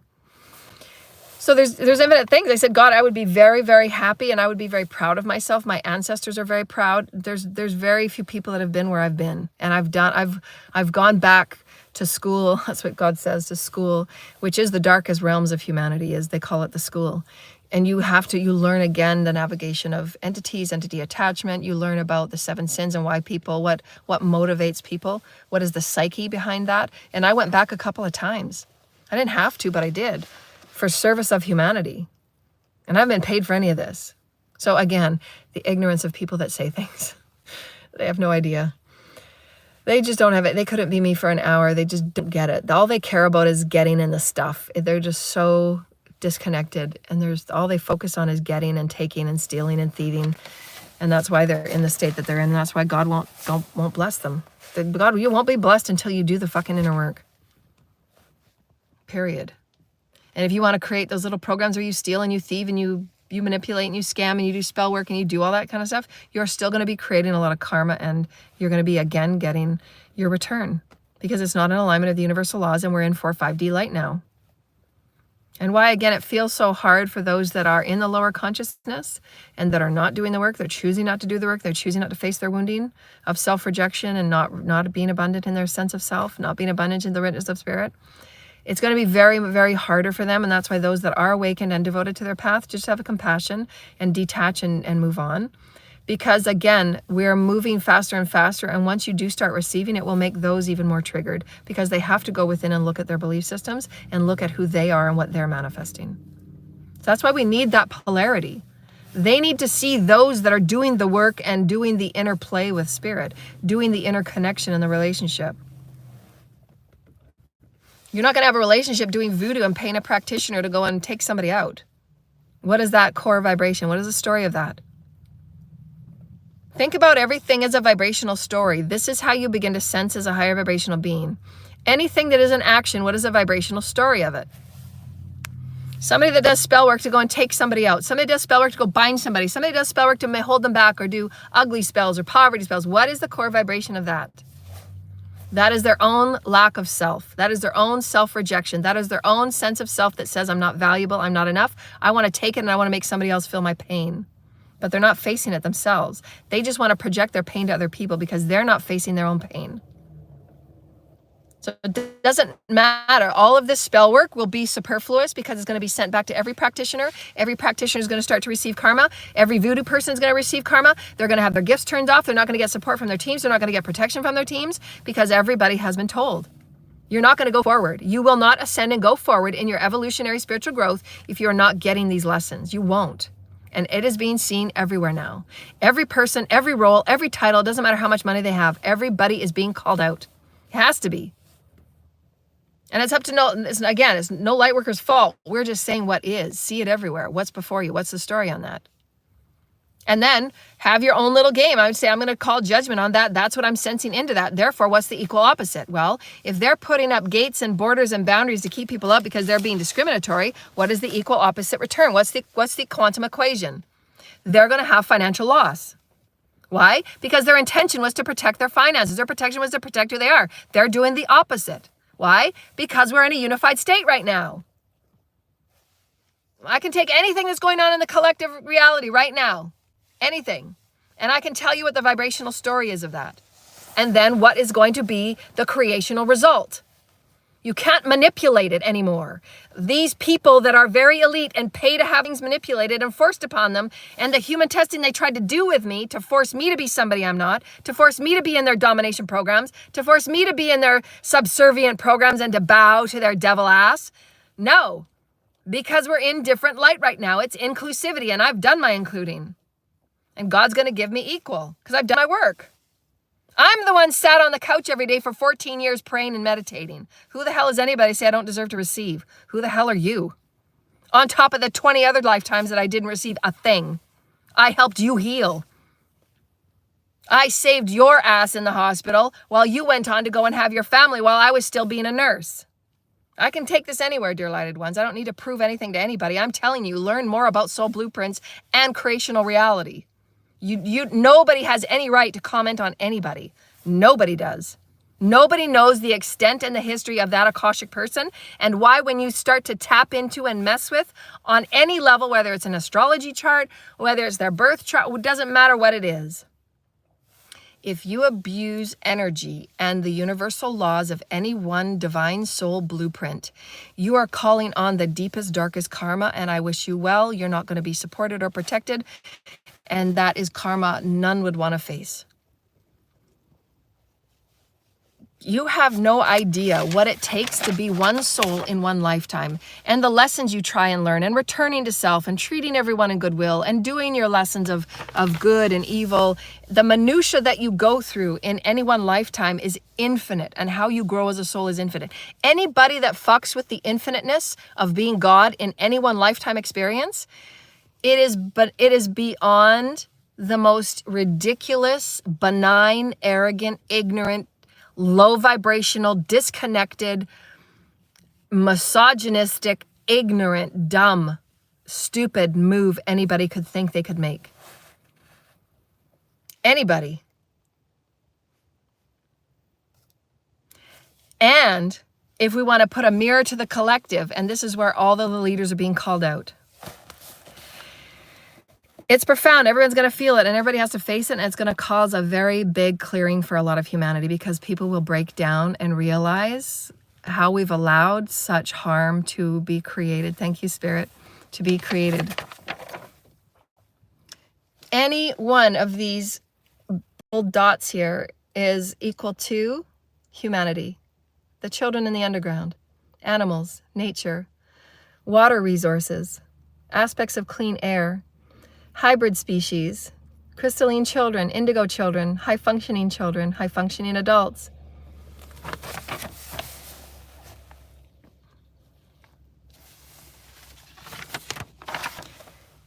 This one child that got raped affected this whole entire collective.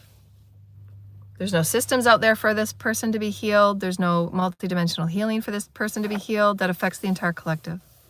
My channel being shut down for how many years with zero growth? That affects the entire collective. The raping and the molesting of one child affects the entire collective. The taking of resources from one divine feminine for 6 years, being homeless for 2 years, affects the entire collective. And why God said, when you suppress and erase a divine feminine from your collective, you are suppressing abundance. You are suppressing the waters that run forward and liberate and bathe and nourish and cleanse and feed and nourish your foods and your animals. It's being seen everywhere. You suppress and degrade and erase divine feminine, your food sources will go, your abundance will go, your finances will go, there's no balance, you're going to start infighting. I mean, we're seeing it everywhere. You cannot have a healthy, sustainable planet. Divine feminine is all about nurturance and abundance. That's the energy she carries. Where is divine feminine in our collective?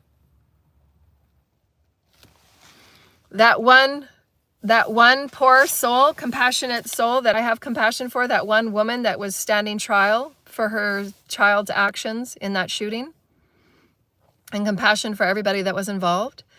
We're stating the unfairness and the discrepancies and the discriminations in the collective. When you look at the media general topics that move in any one moment, it doesn't matter where the media is, because the media is so corrupt. It's feeding the stories and the agendas of those that own the media. And their stories very perpetually fed. They're fear stories, and they're patterned. You can look at the patterns of darkness, and when these patterns of virus X, whatever these things are, because they're meant to inspire fear in the collective, when the collective has reached a new level of consciousness awareness, new level of unity, a new level of one and compassion. They bring out these little fear patterns. This is just the patterning of the agenda programs and how they want to keep you numb and dumb. The more that you awaken to who you are and call in your consciousness, you're going to be a part of that program. And that means you're going to be following more and more of you being God and you being in the natural law of balance and the law of one and reciprocation. That poor woman was sent on trial, and she was seen all over the world.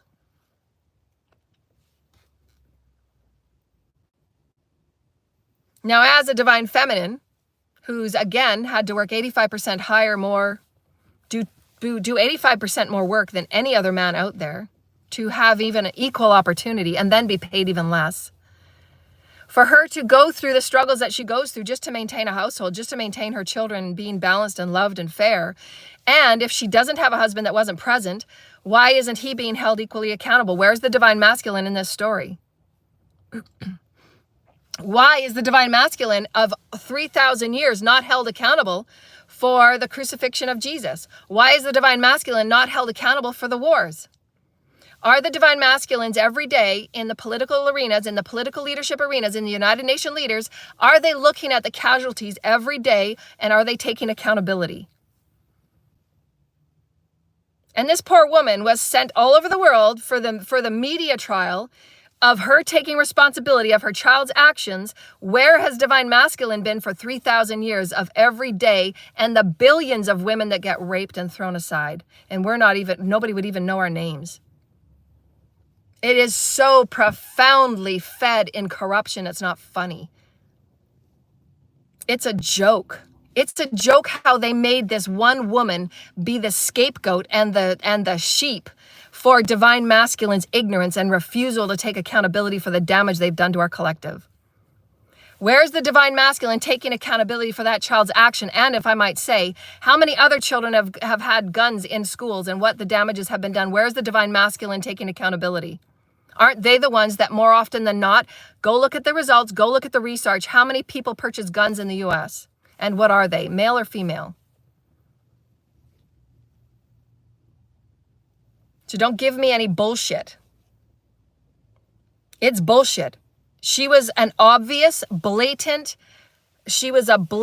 and obvious, and if I was her, I would do a discrimination lawsuit. That's what I would do on behalf of all humans, of the arrogance and the ignorance of divine masculine, never taking accountability for any tragedy that comes forward every single hour that is never being accounted for. None of these divine masculines are standing up and taking accountability for their so-called leadership. And I'm calling you out. You're not a leader. I have great, great compassion for that woman that stood trial. It's disgusting. And I guarantee you, nobody thought about that until I bring it forward for people to ponder and question of how much you're fed and why you're fed and what tone and energy are you fed these stories. She was made an absolute scapegoat. No bets about that. How is it so easy to make divine feminine a scapegoat? How many times have I made a scapegoat just in my one discrimination story? And I'm going to keep talking about it because there's billions of women that never get heard. There's women that aren't even found. There's women that aren't even found yet. There's women that don't have gravestones. There's women that were raped to death and their bodies aren't found. I'm speaking for every single one of them. And I think it's abhorrent that she had to stand trial and she had to be videotaped. If that's the case, every man should equally stand trial. Again, the state of Maui should be held accountable for human rights violations, and they should be talking with United Nations now on everything that they should be doing for the people that they're not doing for the people. Equally to the people in the Middle East that are displaced and nobody's doing anything. Where are these men held accountable? These men are the ones pushing the buttons. These men are the ones having the bombs. These men are the ones pulling the guns. These men are the ones organizing the wars and touting in your little political genres. Tout war, tout war, tout war. Go listen to what your politicians are saying. Is that vibration of mentality? Is that low vibration of mentality? Is that the higher resolve of unity and inclusivity? Where are the divine masculines being included in accountability for the hell that has been brought to this planet? Again, we'll go back to the human trafficking. Who funds that? It's going to come out. Everybody will have to face it. It's going to come out. Every thread on every dollar and who is belonging to that dollar, it will come out. Just as Musk's programs are and Gates' programs are, everything will come out about what their agendas are and their intentions. And I'm calling these vibrational stories out. It has to. Nothing can be hidden in this light, period. Is it ethical? Is it of integrity? Are the monies going back to the people? Are the monies going back to the sacred lands? Are the monies that are going towards the arm race perhaps going back to the people so that you don't have children taking guns to school? Where's the fucking accountability? And if I were these women, I would be placing human rights lawsuits for the discrimination and the blatant ignorance and the blatant arrogance of every fucking masculine that thinks that they're a leader and they say that that woman should be standing trial for their child's actions. Where's your accountability? Where's the divine masculine's accountability for the state of our world today? Where's their accountability? It's none. You can't see it. Epstein's accountability went away when the supposed death took away. And we'll just see where that accountability goes because there's a lot of important people with a lot of funding that's in there. Divine masculine, divine feminine energies are owned within each and every one of us. If that divine feminine has to stand trial for her child's action, where's the man? Where's the father? Where's the father of the family that we gave so much power to for 3,000 years? Everybody has seen the Adam Eve project before us. It is discrimination on every fabric of our society. For thousands of years, we have given power, energy, voice, choice, money, resources. We've just handed it over to the divine masculine. That has been our mistake and error. Because many of these men are not healed, they're not prepared, they don't know how, and they're running their leadership, they're running their body, they're running their energy, they're running their entire life through ego wounding, akashic wounding, inner child wounding, and they're not healed and they're not balanced. And it's been very obvious. I'm giving this one story of this one divine feminine mother who is a metaphor for all mothers. And they brought her to the very top of punishment scale, and they videotaped her video for the entire world to see about how blatantly responsible the mother is for her child's actions. And I say, how fucking discriminatory. How dare everybody involved? We are a family and a unit of one on this planet. Everybody has to take accountability. Every one of us is responsible for every child that does such harm. And there should be no guns at all. And who are the ones that are touting the guns war, the guns to be available? Who are these people? Do the research, people. Who are the ones that want the guns available? Who are they? Again, wounded divine masculines. Do the research. Who are the ones that own the guns? Who are they? Pull up the numbers. This is where we have to start. And it's nothing about discrimination. If you're getting triggered, go do your healing. Do the numbers, pull up the research. Pull up the research. What does it say? Because if you were a good leader, you would say, these are the numbers. Boy, oh boy, let's do something about this. Instead of putting the money towards arms race and making more guns, how about we put it towards healing our children and making sure that everybody knows about divine feminine masculine energies in our schools and in our chakra systems. And we're actually teaching this so that we don't have people imbalanced going out in the world and hurting people. Again, as I said earlier, all violence, all crime, everything is healable. Why are we acting like such barbarians and then putting all the accountability on divine feminine?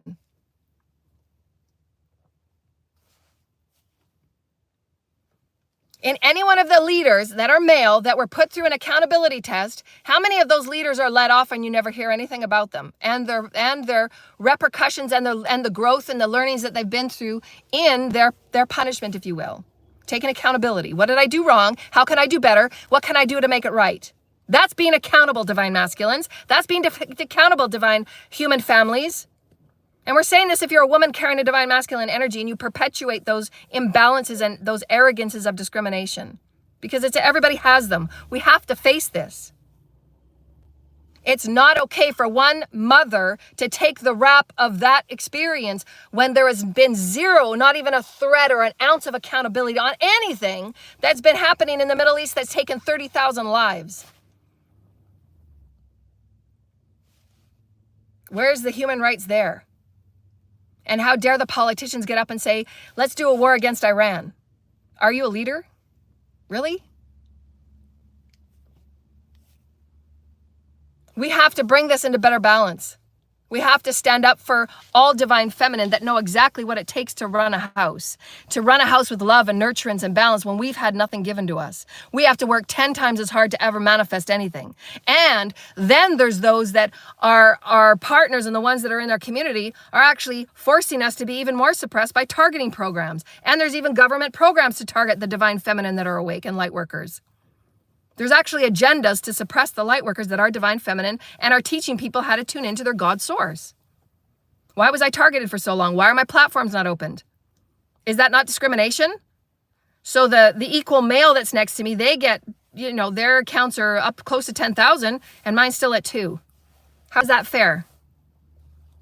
Where's the accountability? Where's the sharing? Where's the fairness? Where's the oneness?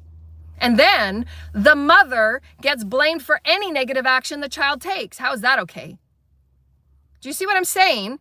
It is so, thank you, Spirit. It is so disgracefully abhorrent. And there's going to be a lot of people that will have to come forward and face what we have allowed to occur. And we've been fed these stories so covertly and so patterned in this systematic experience about you see the divine feminine collective take about 10 steps forward, and there's great things happening in the social realm, and women are making a great stand, and women are coming really into balance, and women are coming into these great leadership roles, and women are doing great things. And then there'll be a case where it'll throw the divine feminine back 10 steps. Like, how dare we get ahead? How dare we think we know more? Why not? Why can't we all? Where's the oneness factor in this? That's the push and the pull of the divine masculine saying, well, no, we want to dominate you a little bit more. How dare you be better than us in one thing? It's not a competition, because that's your wounded divine ego. That's your wounded divine masculine ego. You have to be okay by lifting people if you're a good leader. It's all about inclusivity, and you want everybody to be around you to be great leaders. Isn't that what being a great leader is about? Great leaders prepare more great leaders. It's leadership 101, right? There's no discrimination. It's all inclusive. You can have somebody that's 80 years old and you want to lift that 80-year-old to be a great leader in their community. Why not? Who says they have less value? So I really want everybody to go forward and start maintaining and really recalibrating to a 5D perspective. Take the glasses of discrimination off. If that one divine feminine is going to stand trial, what about all the other divine masculines that are not held accountable for everything that goes on in our social world today, whether it's big pharma, whether it's medicine, whether it's restrictions of our doctors not being seen by any elderly person because they don't have Medicare or they don't have what they need to have their medicines? Where are these people being held accountable? There is no fair accountability. There just isn't. And we all know it is. It's very blatant. And then divine feminine is as a divine feminine that's awaked and healed. When I saw that story, my heart bled for her. So much discrimination in that story and how they presented it. It's like they were glorifying the one mother that gets held accountable for her child's action. There's shootings that go on every day. Where's the accountability for everybody else included? Where's the accountability for the Maui fires? I want everybody held accountable for those Maui fires and why nobody's doing anything. If you're great leaders, those great leaders can be put in place for, and they could have petitions that's sent right to the United Nations saying these are human rights violations. Why are the leaders not doing anything? People's homes are gone. There's no answers. They're not allowed to question. People are being made to feel as if they can't question the destruction of their own home. There's so much injustice that's going on right now and zero accountability. And divine collective of the human creational oneness factor, every single human is going to be responsible for rewriting better ways, better systems, more aligned with 5D. That's how you know you're a divine 5D leader. Because what's going on right now is just not okay. It's so much discrimination. So anytime you see something, look at it fairly from both sides. How dare she take the rap when there's no accountability for anybody that's take a rap for anything that's happened in the past day or 2 or 4 weeks? Where is the accountability? Where are the monies being rerouted from arms races to heal the people? They're very easy fixes. Can they take themselves down off the ego arrogance, and can they put the money back into things that are nurturing, compassionate, and healing the people and the land? Can you show your people that you actually care about the people and help these children heal so they don't pick up a gun? Where is the healing of those core wounds? No of these leaders are challenging this. There is no leader out there today that is dealing with the core wounds. Zero accountability, and that's why everybody will be changing and shifting. The last will be first and the first will be last. God has given everybody enough time. We have to move forward. We must evolve without any more innocence and life being harmed. We're not going to be controlled and dominated anymore. We're not going to be placed in agendas as if we don't see what's going on. Everybody sees what's going on. It's blatant. The medias are controlled, the stories are controlled, there are agendas and there are fabrications and there are energies that just want you to believe in the same matrix program. When you have utter power to be exactly who you are and set new trends of divine inclusivity, of the butterfly effect of us being unified and one and divine and sacred, everyone has a voice. And may no child ever, ever know what it ever should be to touch a gun. Who are we to ever say that that is okay? Why are there guns even available? We can go back right to the very beginning. Where's the accountability? Because you see them come across and everybody has to be accountable. Every household will have to be accountable. Everyone. You see them come across your news feeds. When you're on your email, and you'll see these news feeds on Facebook and these different social websites about hunting and registration for hunting and get your guns and new guns that come out, and there's actually Twitter feeds and Twitter accounts that talk about guns. So if you want a unified country and you want a unified place and you want to have a place where your children feel safe, it's an incredibly discriminatory double standard. Who's held accountable? Everybody has to be held accountable. Nobody is going to get through Ascension. Nobody will make it into 5D. And you cannot slough it off to somebody else. You can't blame somebody else. You can't take a divine feminine to court and say, oh, we're going to charge you because you're talking about discrimination. I'm talking about what's actually there. That's my human experience. I have my right to talk about it.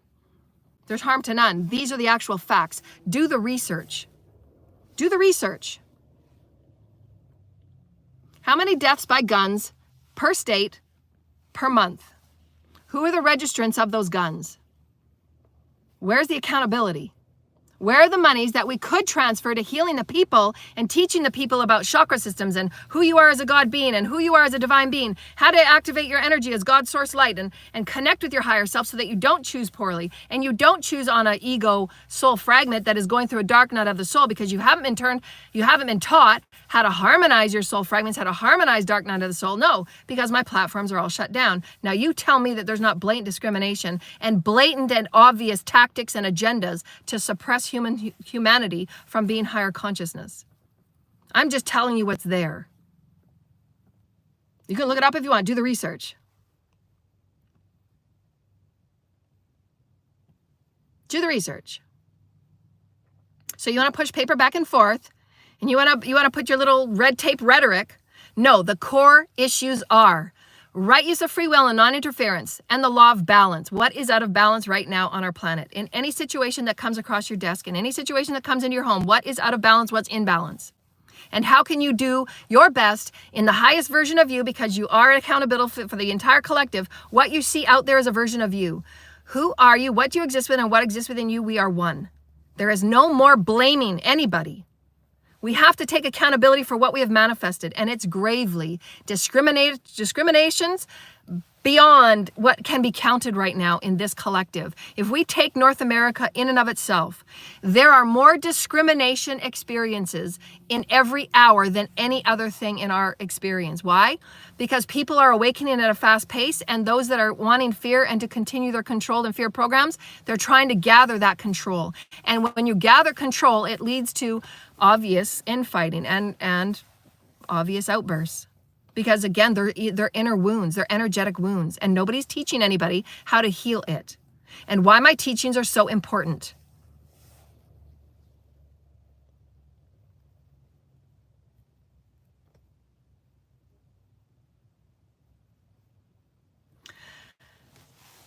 We need to understand when these children and all of the underground comes up to healed and accepted.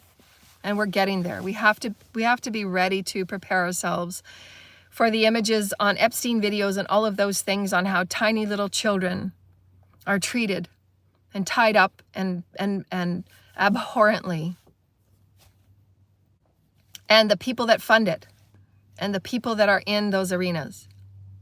There are percentages of women, yes, because they help get the girls in with whatever tactics they do to try and manipulate them.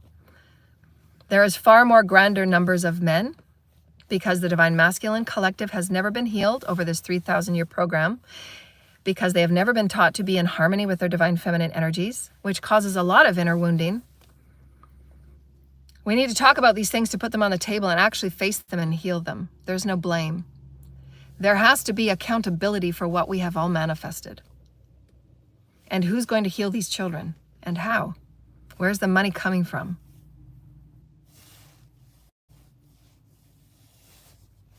How are these children going to be healed on a multidimensional level when they've just taken on the karma and the energy and the life force of 50 people that they've been raped by that month, that week?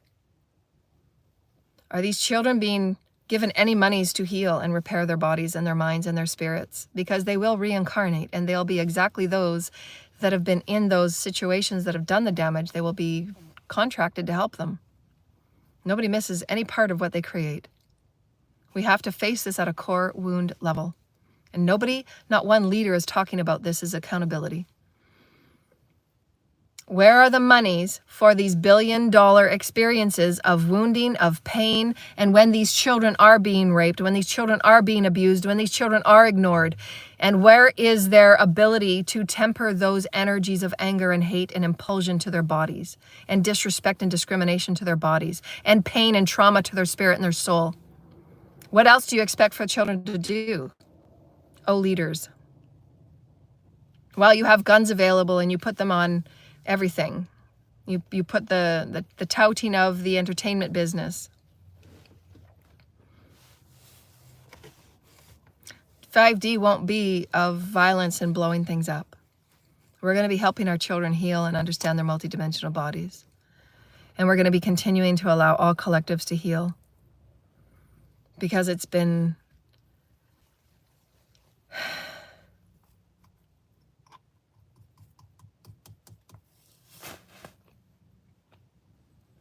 we're not going to have enough healers to heal what needs to be healed. And my channel has been suppressed. One Divine Feminine with 2,000 subscribers. Was I that much of a threat to the elites? Do the elites and do all the people that human tested on me for how many years, do they feel really big? Do they feel macho? Do they feel like they're somebody? Do they feel powerful? What was the core wound? What's the agenda? To shut me up, to have me go away, to have me silenced? How is that helping your people? And you will be held accountable because your names will come out. Right up to the top, because we're talking about these children of the underworld, of the Epstein inclusions, and that's just one ring. That's just one ring of the millions of rings across our entire planet, where they traffic and they sell and they bid and they trade children. Very elite people pay for children to go back and forth and do whatever it is these people want done. Sometimes they dress them up, sometimes they put tape on them and wrap them up. have these tiny little girls that are meant to be playing with their dolls and playing with their dogs and their pets in a safe home. They now have no idea what it means to feel safe in their body. And they have walked now with wounding that affects the entire collective, and why Divine Feminine feels the way Divine Feminine does. And why, again, it was so abhorrent to see that one mother face trial for the majority of the children that are in the underworld that are girls. It's just such a blatant, disgusting, gross, negligent, beyond gross. It is the most vile energy feeling that you can feel as a divine feminine that sees and knows what goes on, and the vibrational, ugly pattern of the underground, of why they call the little ones in. It's vile. And then even more vile to place that one woman on. It's just as a metaphorical story for the entire collective overview. It's vile. The amount of hatred for divine feminine because the divine masculines are not healed in who they are.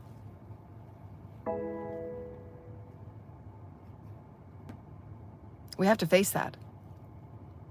Divine feminines have to start reclaiming self-love, so that no matter how much vileness is out there and how much we are discriminated, you're going to stand in your power and you're going to love yourself, and you're going to show other girls to claim their body, to claim their energy, to claim who they are, and never, ever, ever again be touched or swayed into a modeling agency, and they're used and abused and raped, where their souls and the anywhere, 7th dimension, 6th dimension, 5th dimension, it's all affected. One rape to one girl affects the entire soul pod. Who's talking about this? Are these talked about in the legislative meetings? Anybody that's in legislature, please feel free to comment. Please feel free to send me an email. If you're in legislature, how many discussions do you have in a month that talk about the monies that are going from any of these programs that are unnecessary to reroute them back to the children and back to the families that are abused? And how can you start taking the guns off the streets? If you're a safe state, if you're a safe country, you wouldn't have guns, you wouldn't need them, because you absolutely believe in oneness and love. No matter what, you're gonna move forward in love and oneness. And the universe will support you. The legions of billions will support you. And there will be things turned off that need to be turned off. There'll be people that are going on a rampage. They're going to try and calm them down, and they're going to put them in their car for a little while, and they're not going to allow their car to turn on. Spirit is with you 100% in any ways that are unimaginable when you absolutely live in the power of love and oneness. We've got it so wrong and backwards. And not only have we done that, but we've discriminated and victimized and violated women to take the blame for everything, on top of the discriminations that we already have to face and transmute. The abuses that we've seen our mothers get absolutely no respect and credit in our households when we were growing up. Zero fair pay, and then to go out in the world and try and make something of ourselves so that our daughters see us doing a little bit of a better job. Not only that, but we're hearing the scapegoat. Well, what about the other accountability? Where's that? Where's that end of that bargain? So it's okay for everybody over 3,000 years that has taken a male body, because we all have. It's okay for those control and domination and fear programs, and for us to tout that and tout that and tout that and never look at ourselves for what we're absolutely manifesting. No, it's just easier to, put it on a divine mother. Why not? So we're going to spit on her. We're not going to say she's valid. We're not going to give her any credit. We're not going to give her equal pay. We're going to make sure that if she does have a high standard of intelligence and genius, and she is out there to be a healer, we're going to make sure that we're going to have groups of 50 target her in any way we can to make sure that signatures and everything's falsified, and she's not going to get any money. She's going to have to live in her car for a couple of years, because the only way we want her to take herself out is by suicide. And then we're going to blame her for it, and we'll tell her kids that she took herself out. Do you see the chances of survival? And then you got to ask yourself, isn't that the intention? And then I ask you again, what would a planet look like just with men? Angry, unhealed men. What would it look like? We're getting there. We've all allowed versions of hell to be manifested. What does it look like? with no divine feminines, no nourishment, no intuitiveness, no knowing your power, no arising in higher creativity, no knowing that you can heal your body, no knowing that you can create youthfulness, no connection with God, no connection with spirit, transcending what religion is and all the traumas that we created there. And my channel of 2,000 subscribers got banned?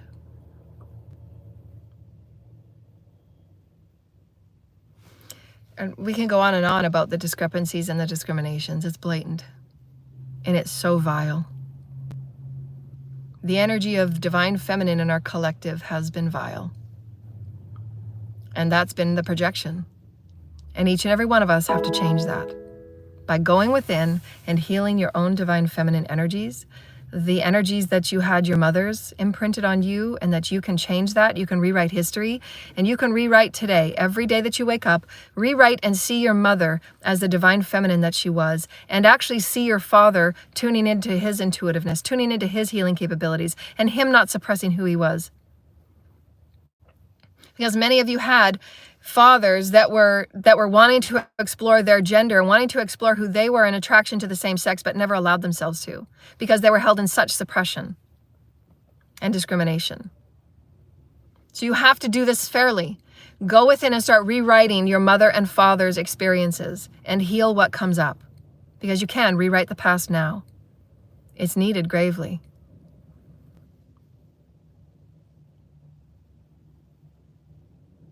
And may every father, no matter where this father is, be held equally accountable for their children, because they are. It takes two to make a baby, and it takes a village to raise them. How have we done?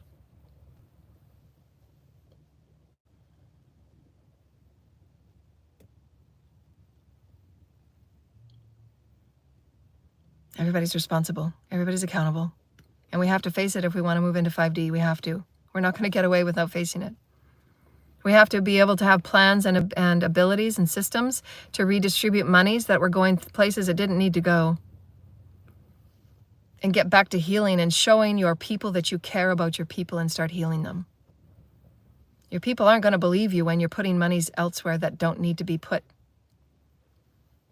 in superfluous violence-inducing experiences. It doesn't need to be. Show your planet and show your people that you care. That's how you show the universe. You get up every day and you have positive intentions to make a difference. You have to put the facts on the table and then research those facts. Research the facts that state, this is what I'm passionate about. How can I make this better?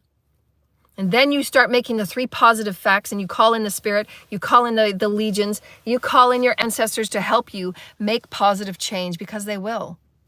See your family, see your mother and your father loving themselves and standing in their own truth, of being balanced in divine feminine masculine energies, that when your mom needed to stand up for herself, she did that, and she operated out of her divine masculine, and she honored her divine feminine body. And may we never, ever, ever see ever a divine masculine or any be beat in their house and have their children watch. And how is that okay? How does that make you feel powerful? And as we said in our post this morning, what is your definition of powerful? Because if that's powerful, we're vile. We're vile. And you're going to come back in another body where you're decrepit and you're diseased. You're going to come back in a body where you're beaten and you're bruised. We have to understand the oneness factor, dear lighted ones, that we won't get around this. You put up a discrimination wall, you put up a discrimination thing, and it will come back to you tenfold. And it will be returned in the way that you intended that wall to go up, which was to keep people out so you can maintain and sustain your financial status. Safety. Okay, well, you've actually just flipped the coin right around, and you've just absolutely given yourself a karma. Big karma bill. On top of the monies that were put in to build that, when it could have gone somewhere else to build and create unity. This is what will show you really high vibrational leaders, and leaders that will make it in the long term. Leaders that are showing all of humanity, all of creation, that yeah, no matter what, we're gonna think about higher vibrational ways. It's gonna be inclusive, it's gonna be one, it's gonna be healing. We're gonna be the best versions of us that we can be. Forget the agendas. That's when you know there's a great leader standing before you. When they're gonna say, no, all that's gone, throw it in the garbage, we're starting over.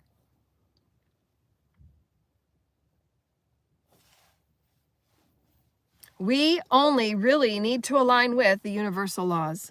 That's it. right use of free will and non-interference. And practice it. Show people how to practice those laws. Show people how to heal. Show people how to reconnect with who they are as spirit. Show people how to reconnect with who they are with their chakra systems. Show people how to rewrite their mother and father woundings and their mother and father stories. Because they will face their mother and father woundings.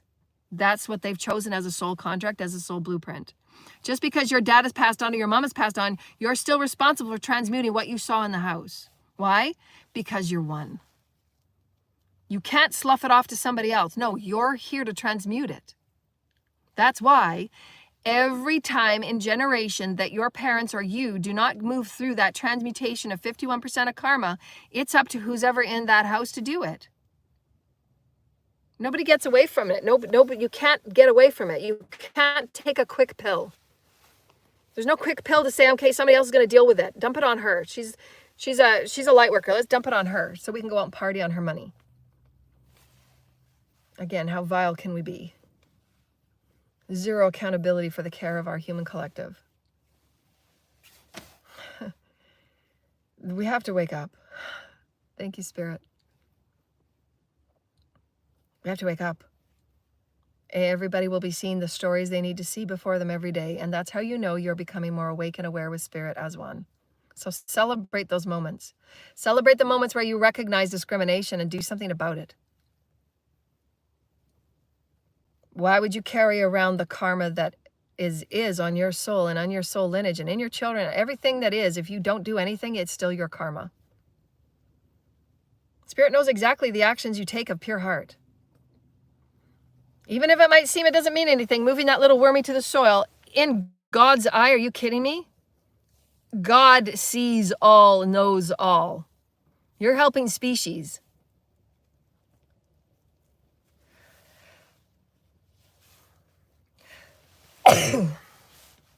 Bless me. You're helping species. God sees everything that you do. When you pick up a little birdie that's obviously broken its wing and you help it to the side and you put a little coven over it to try and get better, God sees all that you do for the creational gentleness, the mother of the planet. The mother will equally serve you in protection. Why I'm here today. Because every kind act I've done, the legions were standing 10 toes down. Millions of them to ensure that I get to fucking receive. And my voice will be heard because there's discrimination in every neighborhood of this experiential world. And nobody's saying anything. Because there's so much red tape. There's so much barbaric beating until you get yourself out. Like I said, I know energy and I know what I'm doing. I know I've got the legions to call on and I barely made it. How is that okay? You only make it if you've got the legions behind you? No, keep going, Divine Feminine. You're going to have help. Because we're just starting and we're going to have the entire creative collective help us. Because there's a lot of Divine Feminine energies that the Divine Masculines are now healing. They're now feeling themselves change day by day by doing their inner work God has showed me. In me bringing forward these videos, there's 3 of you Divine Masculines that have taken intention to heal your Divine Feminine woundings and get in touch with it. And the universe celebrates you. And you're doing it quietly and covertly, but you don't have to. Talk to your children. Start being open and honoring about your ascension path. You get to, it's your birthright, and you will be supported tenfold, equal measure. Because you're saying, no, my energy is important. My family is not going to evolve unless I sort this out. I have to be accountable. So that's being courageous. That's being spiritually mature. And are we seeing it in the creative collective? So how can we be a part of that positive change? No protest, no resistance. Bring it forward in positive, powerful change. How can we be a part of healing discrimination? What are the core wounds? Divine Feminine, Divine Masculine energies in every single person.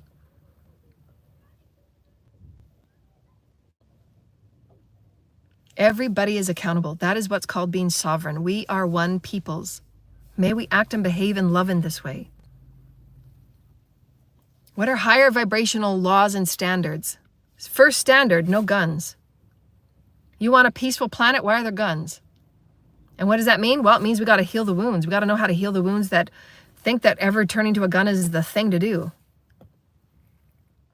There's only situations where guns are needed is because we've allowed it. We've allowed the ignorance and the ugliness to be that because we've never been taught. Well, how about we start teaching people how to heal those wounds so that they don't react out of shadow, that they have that resource within them to go to? How about we start being higher vibrational, which is what I've been saying for 16 years? No? Logical?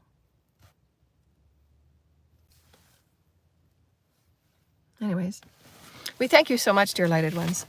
Our links are below for anybody that would like to join us on the 9th. Our classes are $33 US, and it is a 3-hour class. You do get a copy of the recording so you can do reflection and objective work later, because it's always good to go back and do the notes, because we do a lot of sound healing, light language. We do meditation work, and so we do a lot of that realignment work. And so again, the laws of natural flow, synergy and similitude, you're being in oneness with whatever is going on, and you just know that God's going to return whatever is needed. And also, it allows you to focus on unconditional love, because if you are loving whatever is going on in any moment, you're just going to trust unconditionally, love unconditionally, that you will be gifted whatever you need. And that's just honoring with the unconditional law of flow, right? Once we start operating within these laws, you'll see how easy life works out for you. We've created a lot of mess by all the control and domination and forcing things to work out, forcing agendas to be whatever the politicians' monies and resources are, which is a lot of the judiciary committees. Why are they so politically focused? Why are they so politically driven? It shouldn't be. No, it's for the people. Universal laws, that's it. Everybody is honored in the same way. You either know the laws, practice them, or you don't. Everybody's the same. Doesn't matter what political party you rely on. No, universal laws. That's why what you see unfold in the next 6 months, it doesn't matter what side of the political arena you stand on. No, you cross those boundaries and you've been a part of damaging agendas to humanity. You've had no accountability. You've had all the resources and all the responsibility and nothing's been done. Absolutely doesn't matter what your title is. You're going to get called karma and everybody's going to see it one by one. And it's not any light worker's fault. No, those are the karmic equations. Everybody was told we're in 4-5D light now. Nobody will be missed out. Why is it that an elite, just because they have money to make things go away, why is it that they don't be accountable, but a mother is held accountable when she's actually had less resources and money and opportunities and possibilities, and the guns provided are by whom? Supplied by whom? Financed by whom? Where's the equal opportunity accountability? Divine feminine are being erased day by day by day by day. Are we not concerned about this? The planet will not survive, our species will not survive if we don't get this very quickly. Devastation in every way.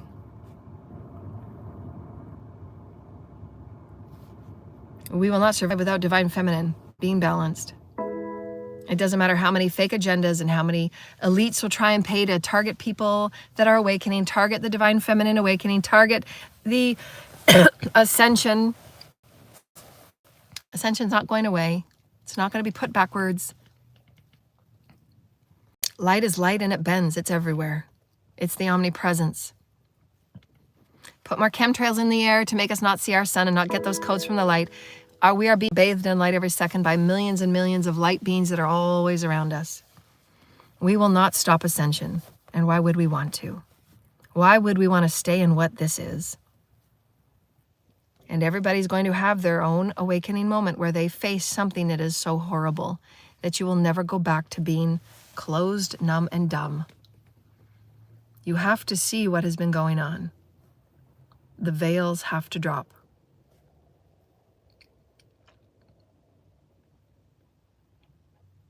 And so, we're preparing everyone, because why? Because you can reclaim your balance, reclaim your love, reclaim your abilities to process and navigate and transmute energy. You're a beautiful, divine, sacred, Christic being. You can transmute any energy that is before you, so you don't have to fly off the handle. You don't have to react. You can just transmute the energy. And then state from a balanced state of being, state from a self-loving state of being, this is who I choose to be now.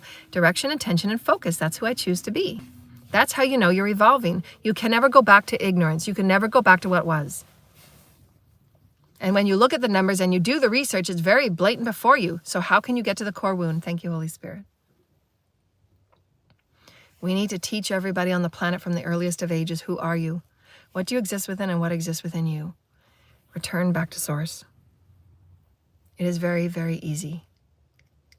And it won't cost billions. But the damages of every underground child that gets raped is billions. It's a perpetuating agenda of feeding the devil. And there's people that fund it. And the veils will be coming down. Are they going to be held accountable for the damages done to every soul? Those that human tested me and knew what they were doing and had the monies to do what they did, are they held accountable? When my teachings could have been out in the world 5 years ago.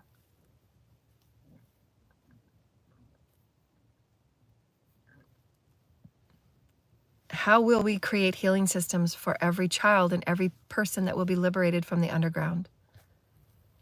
So that you don't have harmful reactions out in the public because they are now having to face the traumas of being raped at the age of 6 and 5 and 8 daily.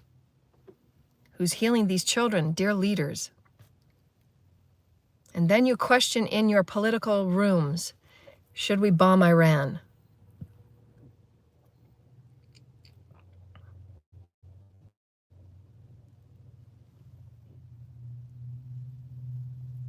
It makes you want to cry. Because you're becoming an empathic, intuitive, and aligned person of oneness. And our children matter. Not one leader has talked about healing these children and what's involved in healing these children. My stuff has been out there, and there's a lot of leaders that know about my teachings. And leaders could have taken it upon themselves to share my channels and bring my teachings into collective operation. And again, those are their soul-defining moments of building their own character and their soul's character. Will they be a part of healing their peoples? They take a chance in every day. They show God in spirit every day. They show their spirit guides every day. They show their souls every day. Will there be truth in what has been going on? And will they clear the karma for themselves and their lineage? Or will they continue on the arrogant, ignorant path of selfishness, greed, and domination?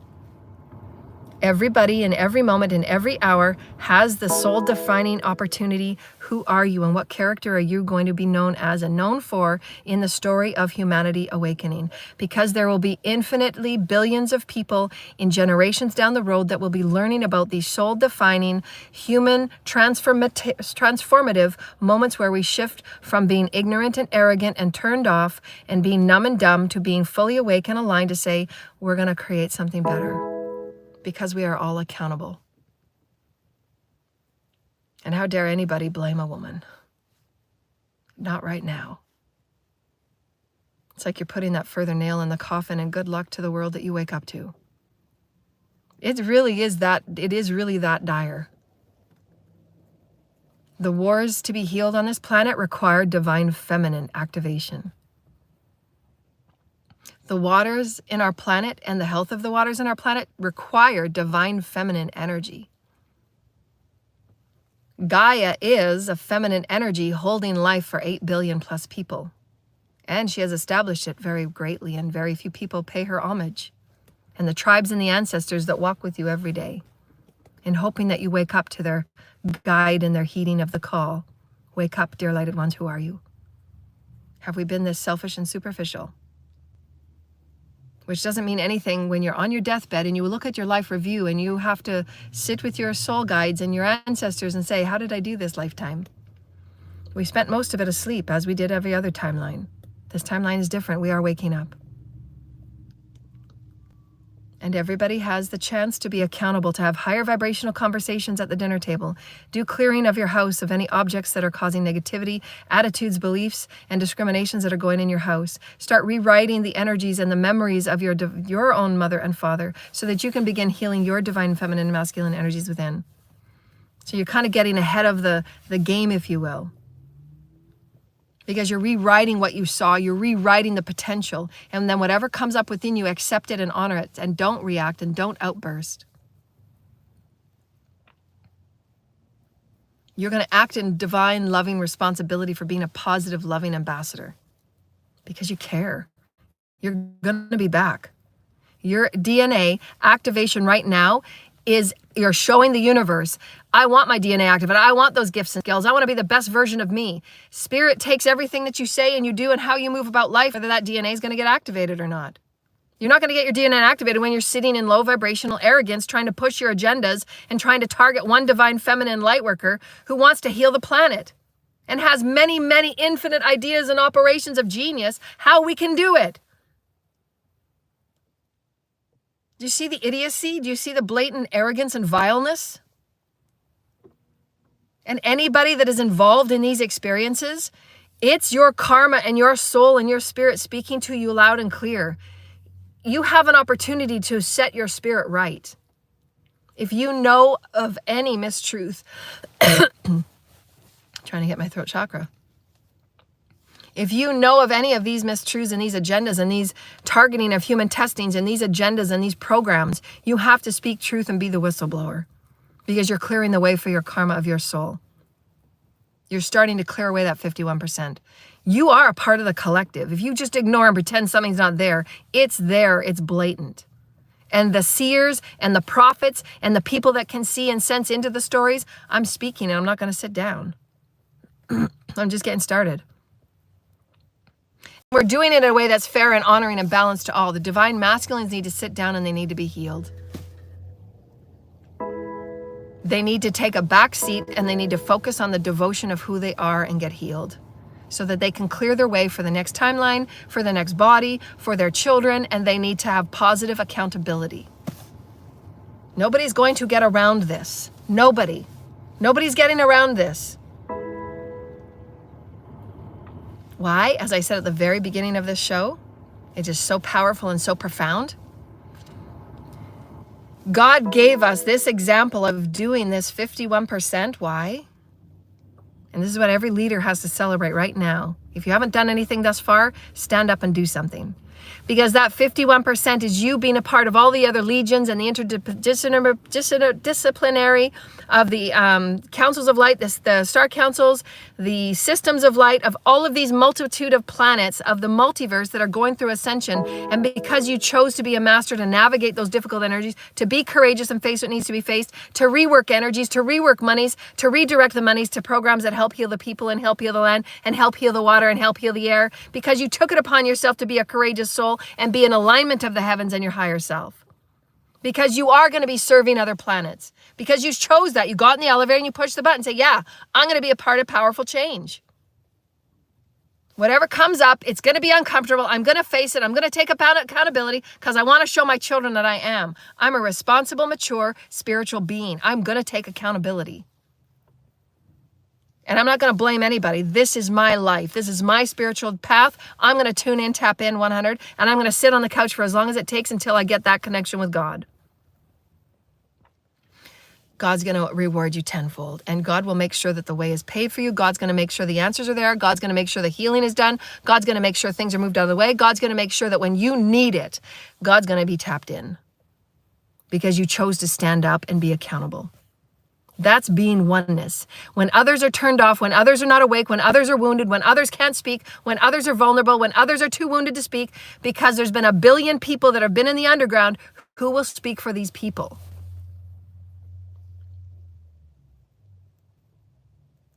What other light workers are out there right now, and what other people in the collective right now are talking about and making positive, loving action, reworking the monies to go to healing systems that will heal these children in the underground.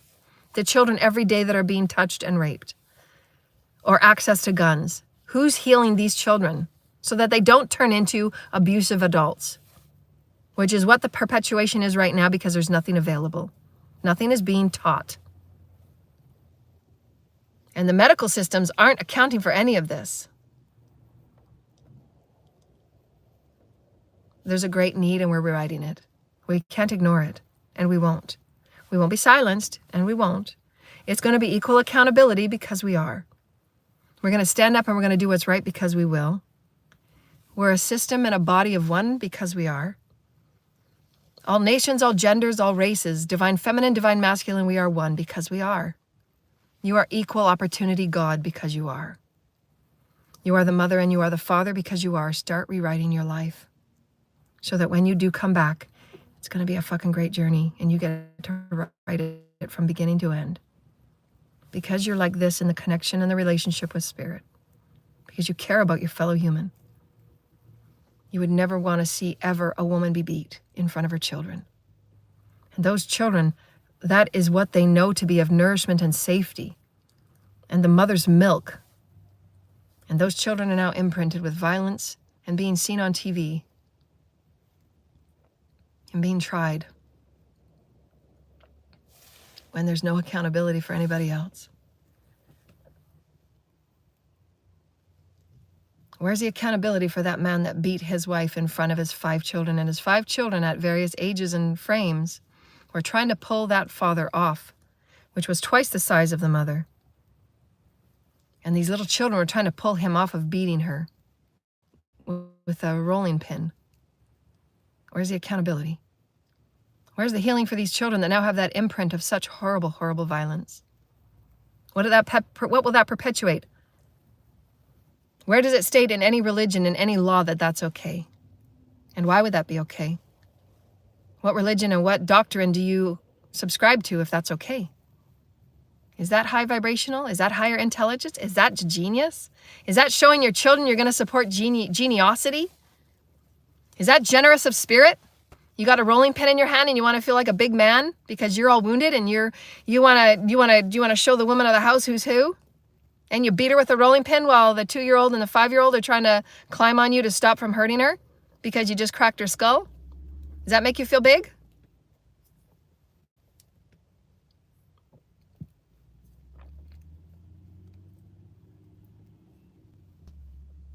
Everybody has a part to play. So, do your part and speak up. Spirit sees every single time you come forward in truth, and Spirit says, way to go, you did it.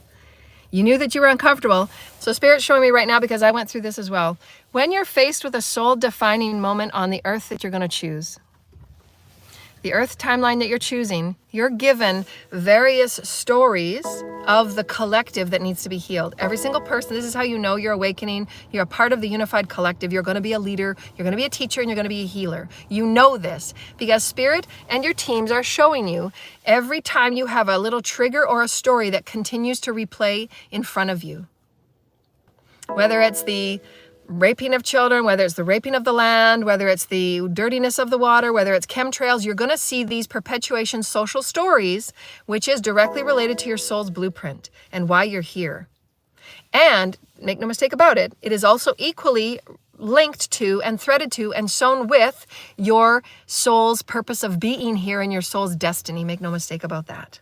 It doesn't matter what job you think you're in right now, because that's a 3D version of your beliefs then. You're going to realign yourself in the vocational alignment sessions, or you're going to start doing it with your work with your teams, how you're going to transition a 3D job into a 5D job so you can be paid as the light worker and the healer and the teacher that you are. Because your life story, those stories playing out before you, those synchronicity experiences that come before you are exactly related to why God placed you here and why you chose to be here in this very, very, very, very important, pivotal, profound human experience. Because when you go to bed at night, you're on light ships helping other planets that are just starting the awakening process. You're on light ships at night being recalibrated and being enhanced and being reconditioned so that when you wake up in the morning, you're higher vibrational than you were the night before. Make no mistake, these things go on 24/7. You are never not included, connected, and divinely in relationship with your soul's destiny. Whether you're going through a dark experience, when you're going through a tower moment, celebrate it, take accountability, and move forward in grace. Move forward in profound courageousness because you're awake now. Celebrate it. God is celebrating you because you chose to be awake. You chose to bring truth. You chose to do the right thing. You chose to say and go to the authorities when somebody's been beating on you over and over and over again. And nobody else has called them out, but you choose to. You're setting the standard for your community. No, we're not going to have this anymore. There's going to be no more corruption. I'm going to bring healing energy to this community. I'm going to bring healing energy to my house. I'm going to bring healing energy to my family and collective. And those of you that have questions about how you can move forward in greater abundance, some of you, those energies that are in your field right now is directly related to the family that you're allowing yourself to be around. They're impeding your ability to create abundance because you're carrying their traumas, you're carrying their lack of accountability. That way nothing can get through the natural law of flow. So again, refine every day. Who do you choose to be around? Who do you choose to give your power to? Whose energy is in your field? Start clearing those energies out. You're not here to take on anybody's burdens. You're not here to remain in conformity, to be less than so another person can feel comfortable. No, let them sit where they sit while you move on and cut the cords. Because you're showing them that there's better ways. That you can have abundance has nothing to do with them. You have to start making positive, powerful change. So if you're wondering why you're not manifesting abundance, A, have you been a powerful, positive part in creating inclusivity to the creative collective, the laws of the universe? And if you say yes on all those, then look at the people around you. Have you stood up for your soul? Have you stood up for your spirit? What patterns and behaviors are you taking on that's not yours? Why are you allowing those that are treating you and wanting you to remain small and less than when they're taking your abundance factor? They're taking they're taking your light quotient of your abundance factor. You're not going to manifest if you have them in your energy. Period. Because you're choosing to. You're choosing to stay in that clique of low vibrational hatred. So you can't expect abundance. Abundance is a loving, positive flow. That's why all the elites right now, they're going to see all of their abundance shift and turn. Because why? Because the energy of the omnipresence is now not an equal opportunity to who they vibrate within, and there's not a match. Those energies will be funneled out somehow, some way, and God will redistribute it. That is Archangel Saint Germain. Saint Germain's in charge of all of the money on the planet. Saint Germain will make sure the monies will go to those people that have the best divine plans for the human collective. Those that from purity of heart daily, I just want to help the children. Spirit, I'm just going to help the children. I'm going to help the children. You know how many times I say that? In one day, in 1 hour, in one month? And nobody has the right to stand before me and say what I do and do not deserve. You don't know a fucking thing. You don't know shit. You're arrogant and you're wounded. Go sit down and heal. God knows who recites what they're going to do when they receive the blessings from God and how they're going to use that money. It's up to nobody to know about it but you and God. That's how God knows that you are the legions of light, that you are the legions of Archangel Michael, and you will be supplied by thousands of legions that walk with you. Why? Because you give a fuck. Because what has been is not okay. The taking and the raping of innocent people, how's that been okay? I earned less than $25,000 last year. Why was it okay for a group of however many there were to suppress me for over 6 years when I earned less than $25,000? And most of them had earned 3 times what I did that were in the top 5% of the elite. How's that okay? And they spent that money, and they spent money that was used from me and my businesses and my energy and my harvesting. They harvested from me, my properties and my monies, my inheritances. They used my own money. They used my own gifts and skills of what I taught, and they flipped it into darkness and impaled it on me. Can you see the vileness of it? How's that okay? And I made 25, one tiny little divine feminine healer that helps little animals go to the side so they don't get hurt. And who's God gonna lift? Who's God gonna make sure that they get their recalibration chambers every night? God's gonna get the highest vibrational healers of the 7th and 8th and 9th and all the way up to the 14th dimension working on my DNA. They're gonna be working on my sensory systems. They're gonna be working in my recalibration chambers. Nobody has access. 24/7 is who I am. I don't turn it off.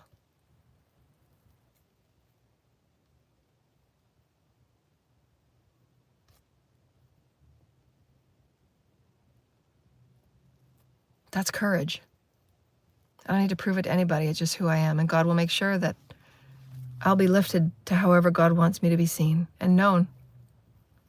Because I'm here to help everybody that thinks that they can't make a difference. And you can, you are. You always have.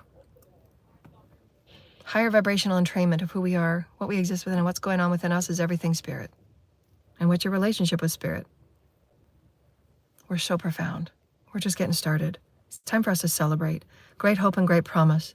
That's God's blessing. That's God's divine gift for you, and why you have that 51%. Celebrate it.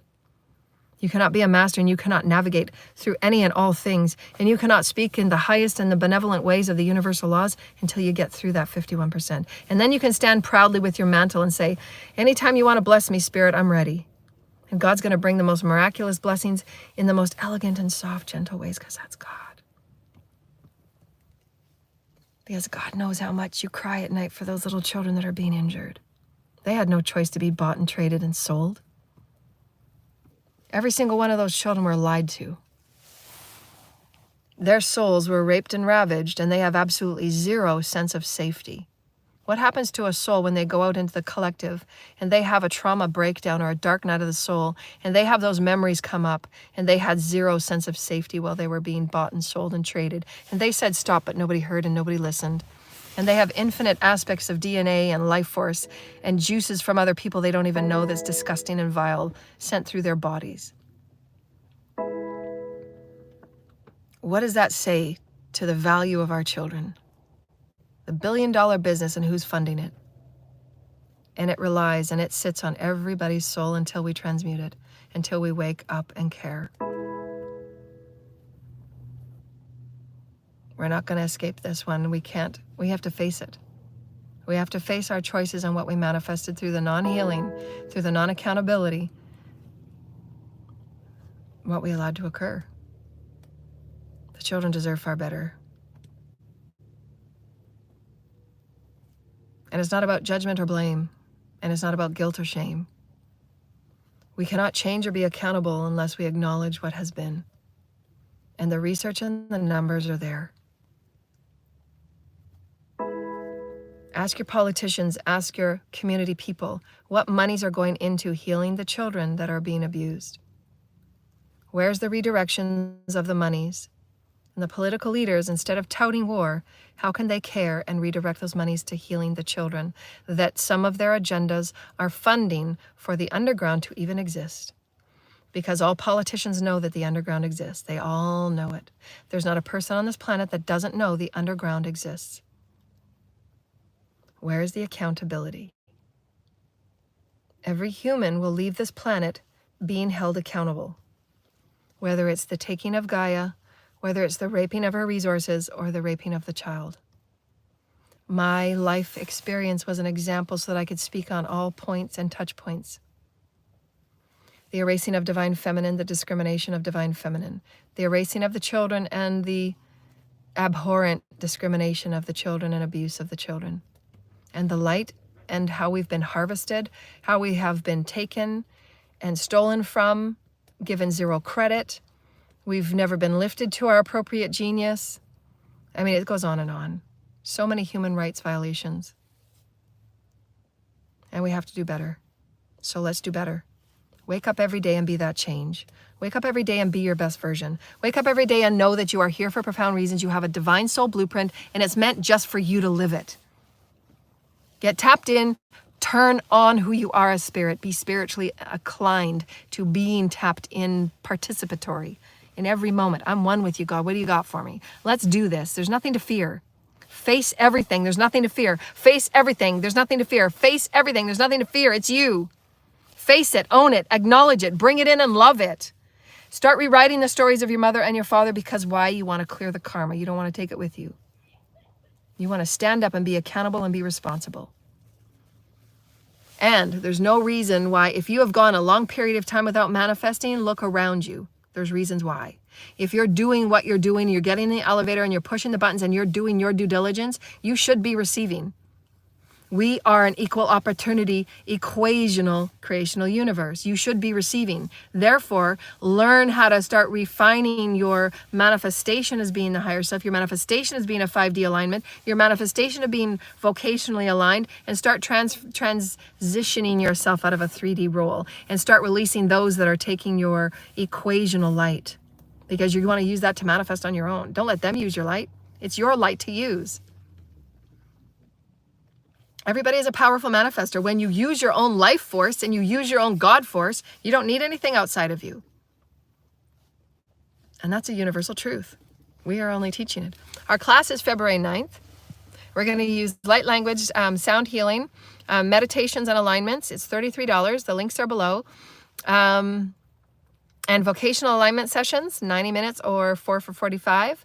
And our classes and mediumship, channeling, channeled messages, intuitive healing, activational art, webinars, group sessions, family sessions. All of those is my, as a creative consultant, that's what I operate within. And any of those that are in the political leadership, stand up and be brave and start reworking and rerouting those numbers and those energies and those monies, and show creation that you are going to be a highly honored and respected leader, and start standing up and be courageous for your people. So I implore you to, bring me on for creative sessions. Start empowering your people to learn about higher vibrational ways that everybody can be healed. Everybody can learn higher vibrational ways to behave. Even in the most challenging of times, you have to temper that beast within. That is what is the wounded part of you. And there's billions that are wounded. There's no, yeah. We've been 3,000 years of not knowing any of this. So we're starting to learn now of higher vibrational ways to live and manifest. We should be living in higher vibrational intelligence. And every day we're making headway. Every day the collective is being awoken and turned on. So every day the light on our planet is light begets light, light begets light, light begets life. Love begets love, love begets love. Your integrity to be loving and aligned. Your integrity to be in tune with your speaking of your spiritual voice. Your speaking of your spiritual needs. And they're just saying, one reminder too, that as your gifts and your sensory gifts get turned on, and you start becoming more active in your gifts and skills, know that you're going to have to be a grander voice for what it is your body needs and your spirit needs. Again, they said, I think my notes are, every new spiral of now will test you on your integration of greater unconditional trust within yourself and within God and with creation. Again, understand that everything is a creational equation. So every new spiral of now, you're going to be tested on what is your level of unconditional love and trust. Can you let go of those things you need to let go of and just trust that everything will be given to you? And if it's not being given to you as far as manifestation, because we all like to think of things as ego and abundance, but you're going to manifest what's before you because you need to go through a lesson. You're not meant to always keep manifesting abundance. That's not the goal of why you're here. If you've never had abundance and that's a part of your soul's plan, then that's why you're going to be focusing on it, and then just learning how to do it in a 4-5D way, because it's not 3D anymore. So the links to my classes is you sending a payment for $33 US to my PayPal, and the PayPal link is below all of my videos. And then in the PayPal comment section, just put what that payment is for, and then I will send you a link to the class. Those classes are for those that are interested and devoted to working on their ascension pathwork, clearing out woundings, and getting aligned with a 5D timeline. Yeah. So what else did they say? So again, being in the law of natural flow is going to be testing you to be in the state of allowance. Again, that reciprocation, because when you're in allowance, you're working with your divine feminine energy. So being in allowance, you can't always be in anxiety mode and doing, acting. You can't always be like that, because that's one half of the equation. You're really overextenuating, you're distorting your divine masculine. So you have to sit in half of your day in divine feminine allowance. If you want to try this, get up in the morning, do your daily ascension pathwork, and practice for an hour being in divine feminine receivership. Just receive. I'm receiving from the universe. I'm receiving energy. I'm receiving love. I'm receiving with information. I'm receiving from my guides. I'm going to receive me. Because it's always about you. It's not about anybody else. It's about you. Practice receiving. See how that feels. Start bringing that divine feminine up. Then when you have those memories of your mother, you have those memories of imbalanced erasing, you're going to have them, and that's your healing. Allow yourself, because that will allow you to equally operate and activate your intuitiveness and your psychic gifts, bringing that back into balance, because men have been suppressed for 3,000 years that they're not meant to be intuitive. They're not meant to be empathic and telepathic. And there's very, very many, many, many great empathic healers that are divine masculine, of course. Right? Why wouldn't they be? And so when you're in that allowance, you get to open that bandwidth, because remember, everything within creation, every spiral, you're contracting and expanding. What am I putting out? What's coming back to me? How can I refine? Where do I want to sit now? That now impression. And that allows you to see, where am I sitting at with my wisdoms? Where am I sitting at with my knowledge? Where am I sitting at with the transmutation of energy? Where am I sitting with my divine masculine, feminine energies? That's why we always say, do your morning path work, right? So that you can set yourself up for the day. You can set yourself up for a powerful day. Say, what am I working on today? Don't put too much on yourself, because you want to be able to move through and enjoy your ascension journey, right? So if you want to make an appointment with me or get my books, they kind of teach you how to go through that. You're meant to be elegantly challenged and strengthened in your so-called lesser attributes. I don't like to call them weaknesses, because they're really not. Everybody has strong attributes and everybody has weaker attributes or lesser attributes. That is, let's just say in generalization, the divine masculine collective as a whole. And when I speak of divine masculine, I'm speaking of the collective energies and the stories since the beginning of time, because that's how I'm threaded. I'm threaded with the creational stories from the beginning of time for the Adam-Eve project. So when I speak of divine masculine, I'm speaking from the very inception of the Adam-Eve project. And some people get triggered because it's like, I'm a divine masculine right now, you're discriminating. No, I'm not. I'm speaking as a collective whole and what's right there. So the books you can look up on Amazon.ca, and there's also Barnes & Noble. Barnes & Noble carry my books.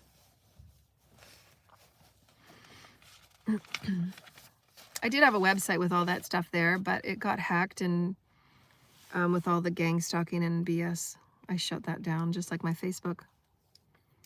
You know, it was a systematic approach to deconstruct me, take control. So how are you feeling now? Are you feeling really great about yourself? Oh, God. And so again, the law of allowance allows you to soften and be in unconditional trust and allowing. You have to practice that law.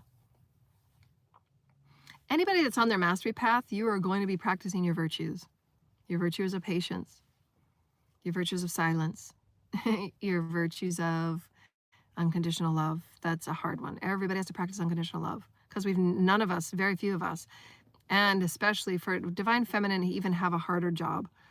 We have a harder role to fill, if you will. We have harder stories to write, because there's nothing there. There's nothing there for us to grab to and to say, well, let's measure up. There's nothing there. We're starting off from scratch, which is so exhilarating. I mean, we can write philosophy. 5D is going to have a whole new philosophy. And that's what I mean. All of you are gifted. All of you have infinite soul talents in your soul blueprint. Many of you were philosophers in other lifetimes. You're here to rewrite 5D philosophy. That's why I said, your teams and as I said earlier, your blueprint and those stories that show themselves to you are going to show you exactly what your soul blueprint is here for you to magnify and enhance.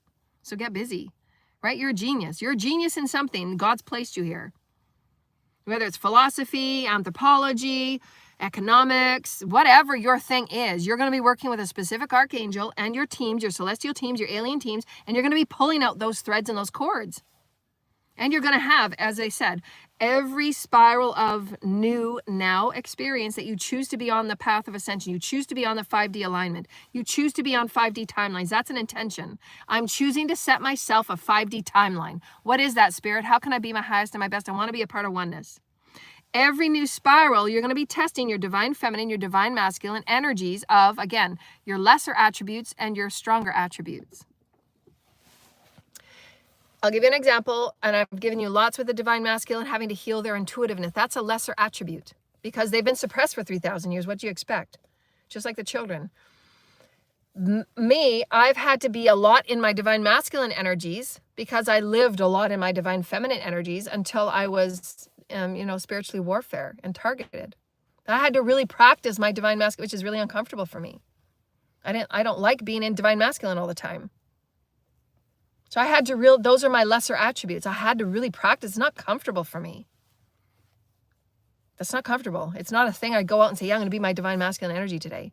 I know I have to be in it when I'm showing and empowering and inspiring, encouraging people that they can play both energies and be very successful at it. And why haven't divine feminine been allowed to be this before? Why are we judging her? Why are we criminalizing her? Why are we victimizing her even more than she's been erased? You see what I'm saying? Every single one of us had to step forward and start rewriting everything about who are we as a 5D creational experience? Who are we as spirited, human, cosmic, alien, celestial beings? I want to know, who am I? I want to start putting my story in the creative collective. What's my story? Every new spiral, you're going to be tested, and everybody will. Nobody gets away with it. Anybody tells you they will, they're lying. If you're tuned in, tapped in, and you're a master, you will know what I'm talking about. Nobody teaches what I teach. Every spiral, you're going to be tested on divine feminine, divine masculine, lesser, stronger attributes, because that's how you become a master. Because you're going to be off in a light ship in 20 years from now when you have ascended to 5D, you have chosen your perfect body, you have chosen your perfect health, and you're helping another planet somewhere else ascend. You're using what I'm teaching you right now on a planet. They're showing me.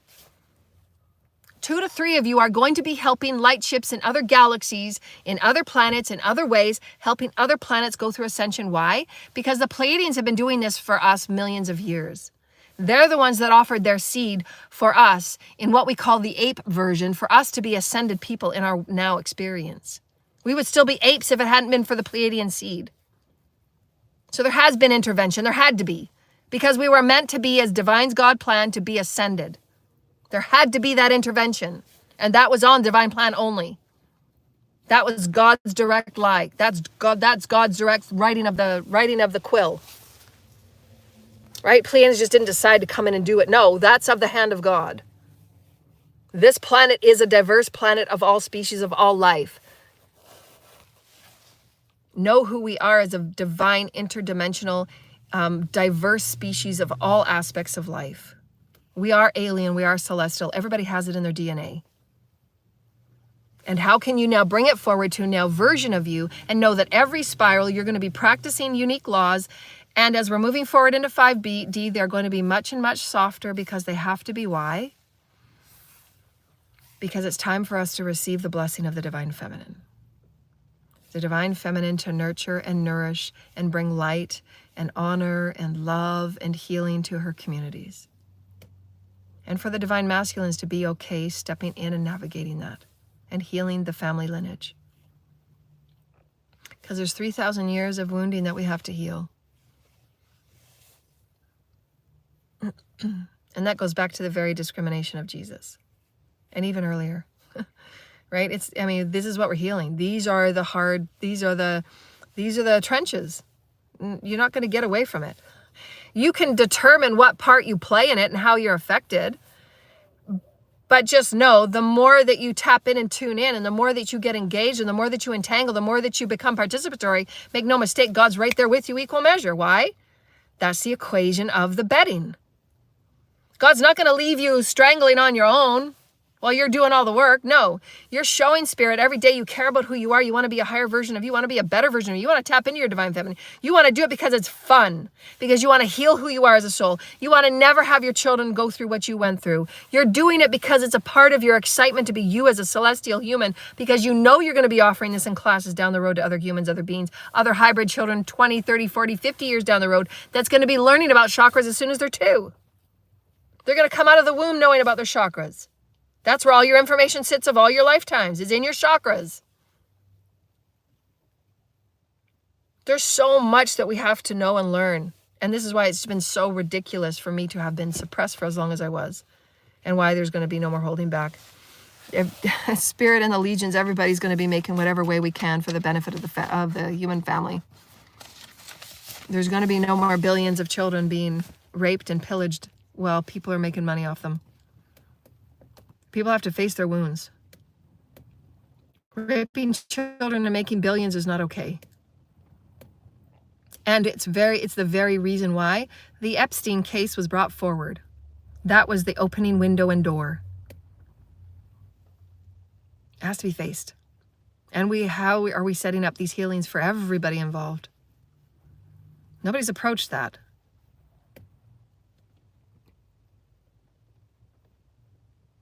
So everybody's going to be needed. Everyone. You're here for a reason. Your destiny is so profound and it's far-reaching. When you make those loving choices to live within the higher vibration of you, You're affecting the Pleiadian version. You're affecting the Sirian version of you. You're affecting the Arcturian version of you. And every aspect of you is open to greater love because you accept yourself as the allness. You accept yourself as a part of Source Creator. How could you not be? Doesn't matter what your old beliefs were as being an atheist or a Jew or it doesn't matter. Those were boxes. Those were clothes you put on. Those were stories you wanted to try.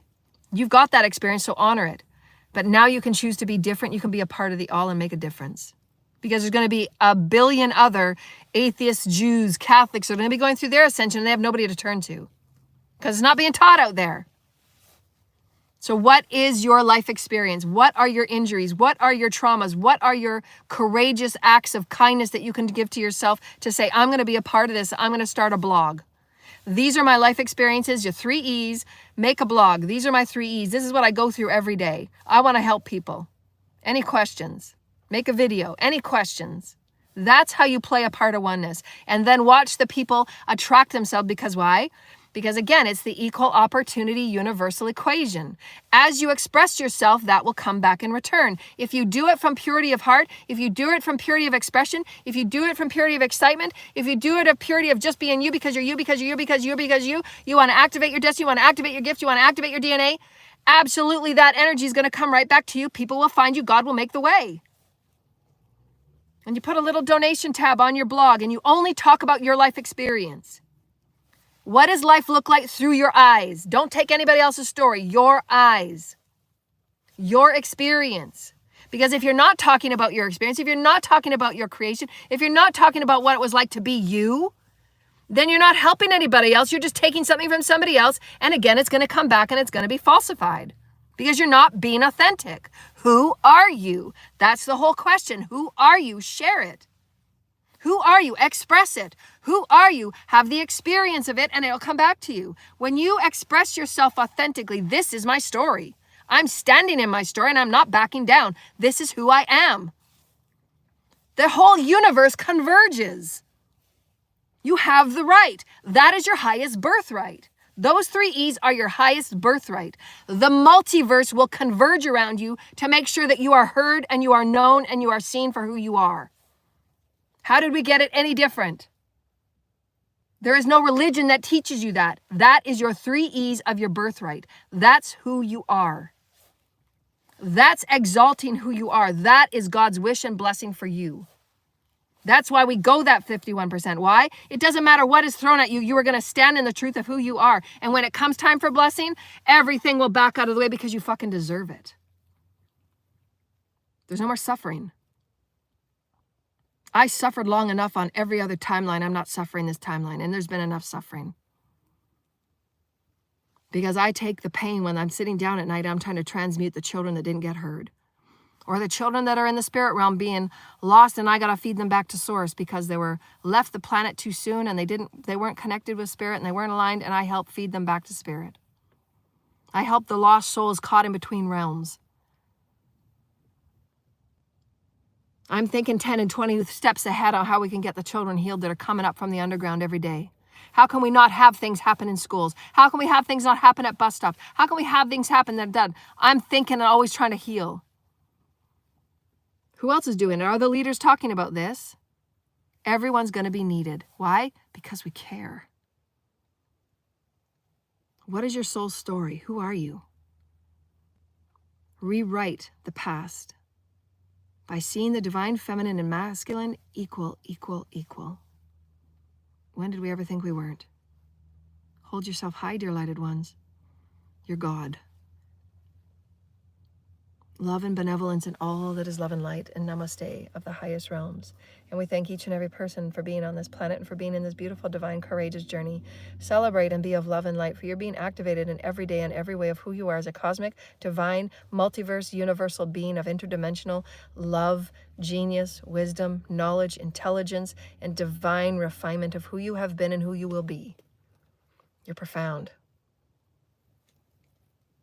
And walk away with compassion and grace, and return all burdens and return all spells and return all energies to those that choose not to respect you in your growth, and allow them their own pacing. It's all equal, it's all perfect.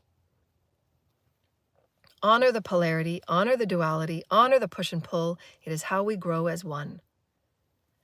Honor your divine feminine attributes of lesser and greater, because it helps you become a better master of who you are. Ensure that you're clearing out your home and having responsible, mature conversations about energy and about claiming the body, about understanding and learning about chakras, so that everybody holds themselves high in your household.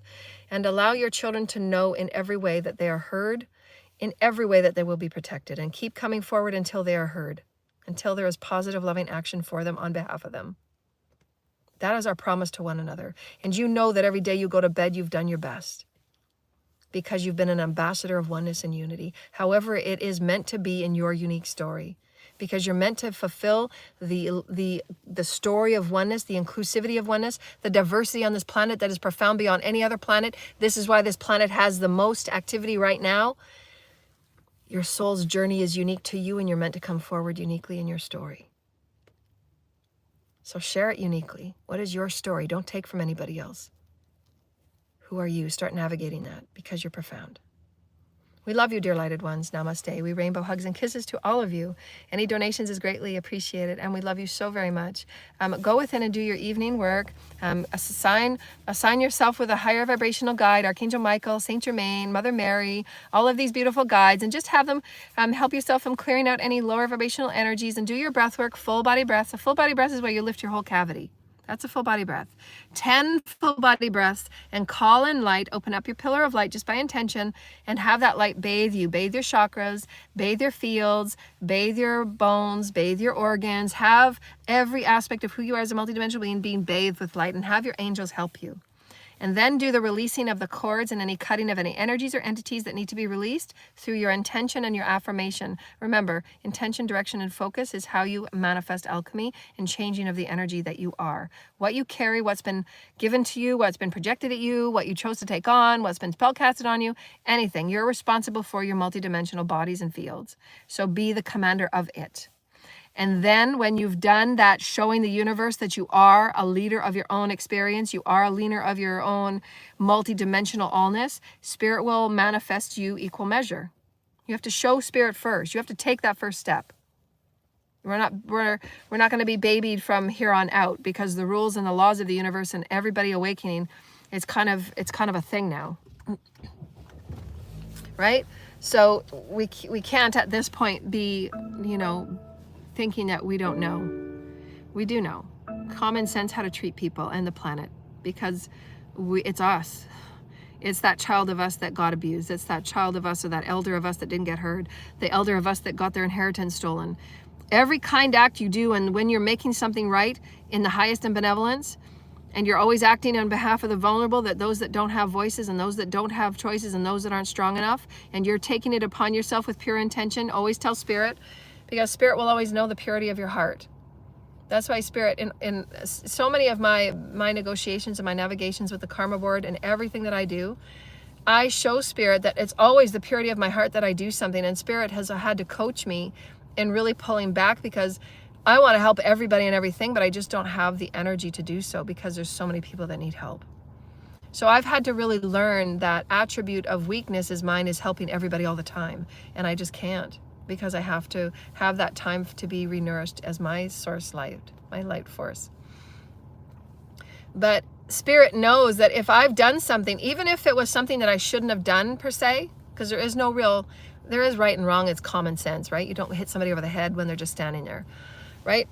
But let's just say, I'll give you an example. This happened to me quite a bit when I first started working with my teams, because we were testing each other out on my ability to discern why I do things, and that mantle that I carry I'm very passionate. Ever since I was a kid, harm to animals, I would write letters to the legislature, even though I didn't even know where the legislature was. I just wrote letters about, the harm that I saw to animals. I cared about it.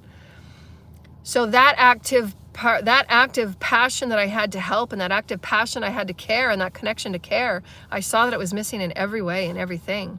And I was very passionate about talking about bringing it up. Like, why are you guys like this? I don't understand why you're like this. And it just seemed odd and weird to me.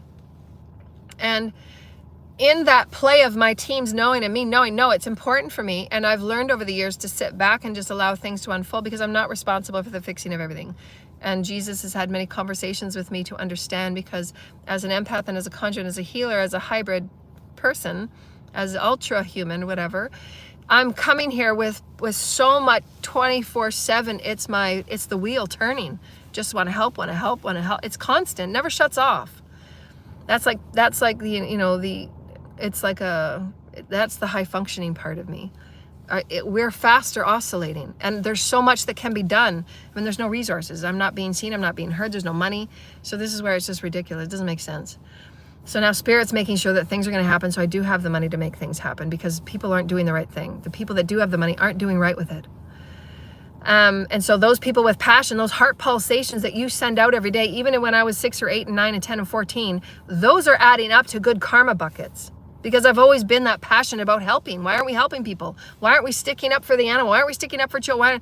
All of those are heart pulsations, and Spirit and the universe and the systems of light, the councils of light, the archangels know how much I've put into my vortex and my bucket of helping humanity and healing humanity. There's no question. That's why I have high ranking in the spiritual realm.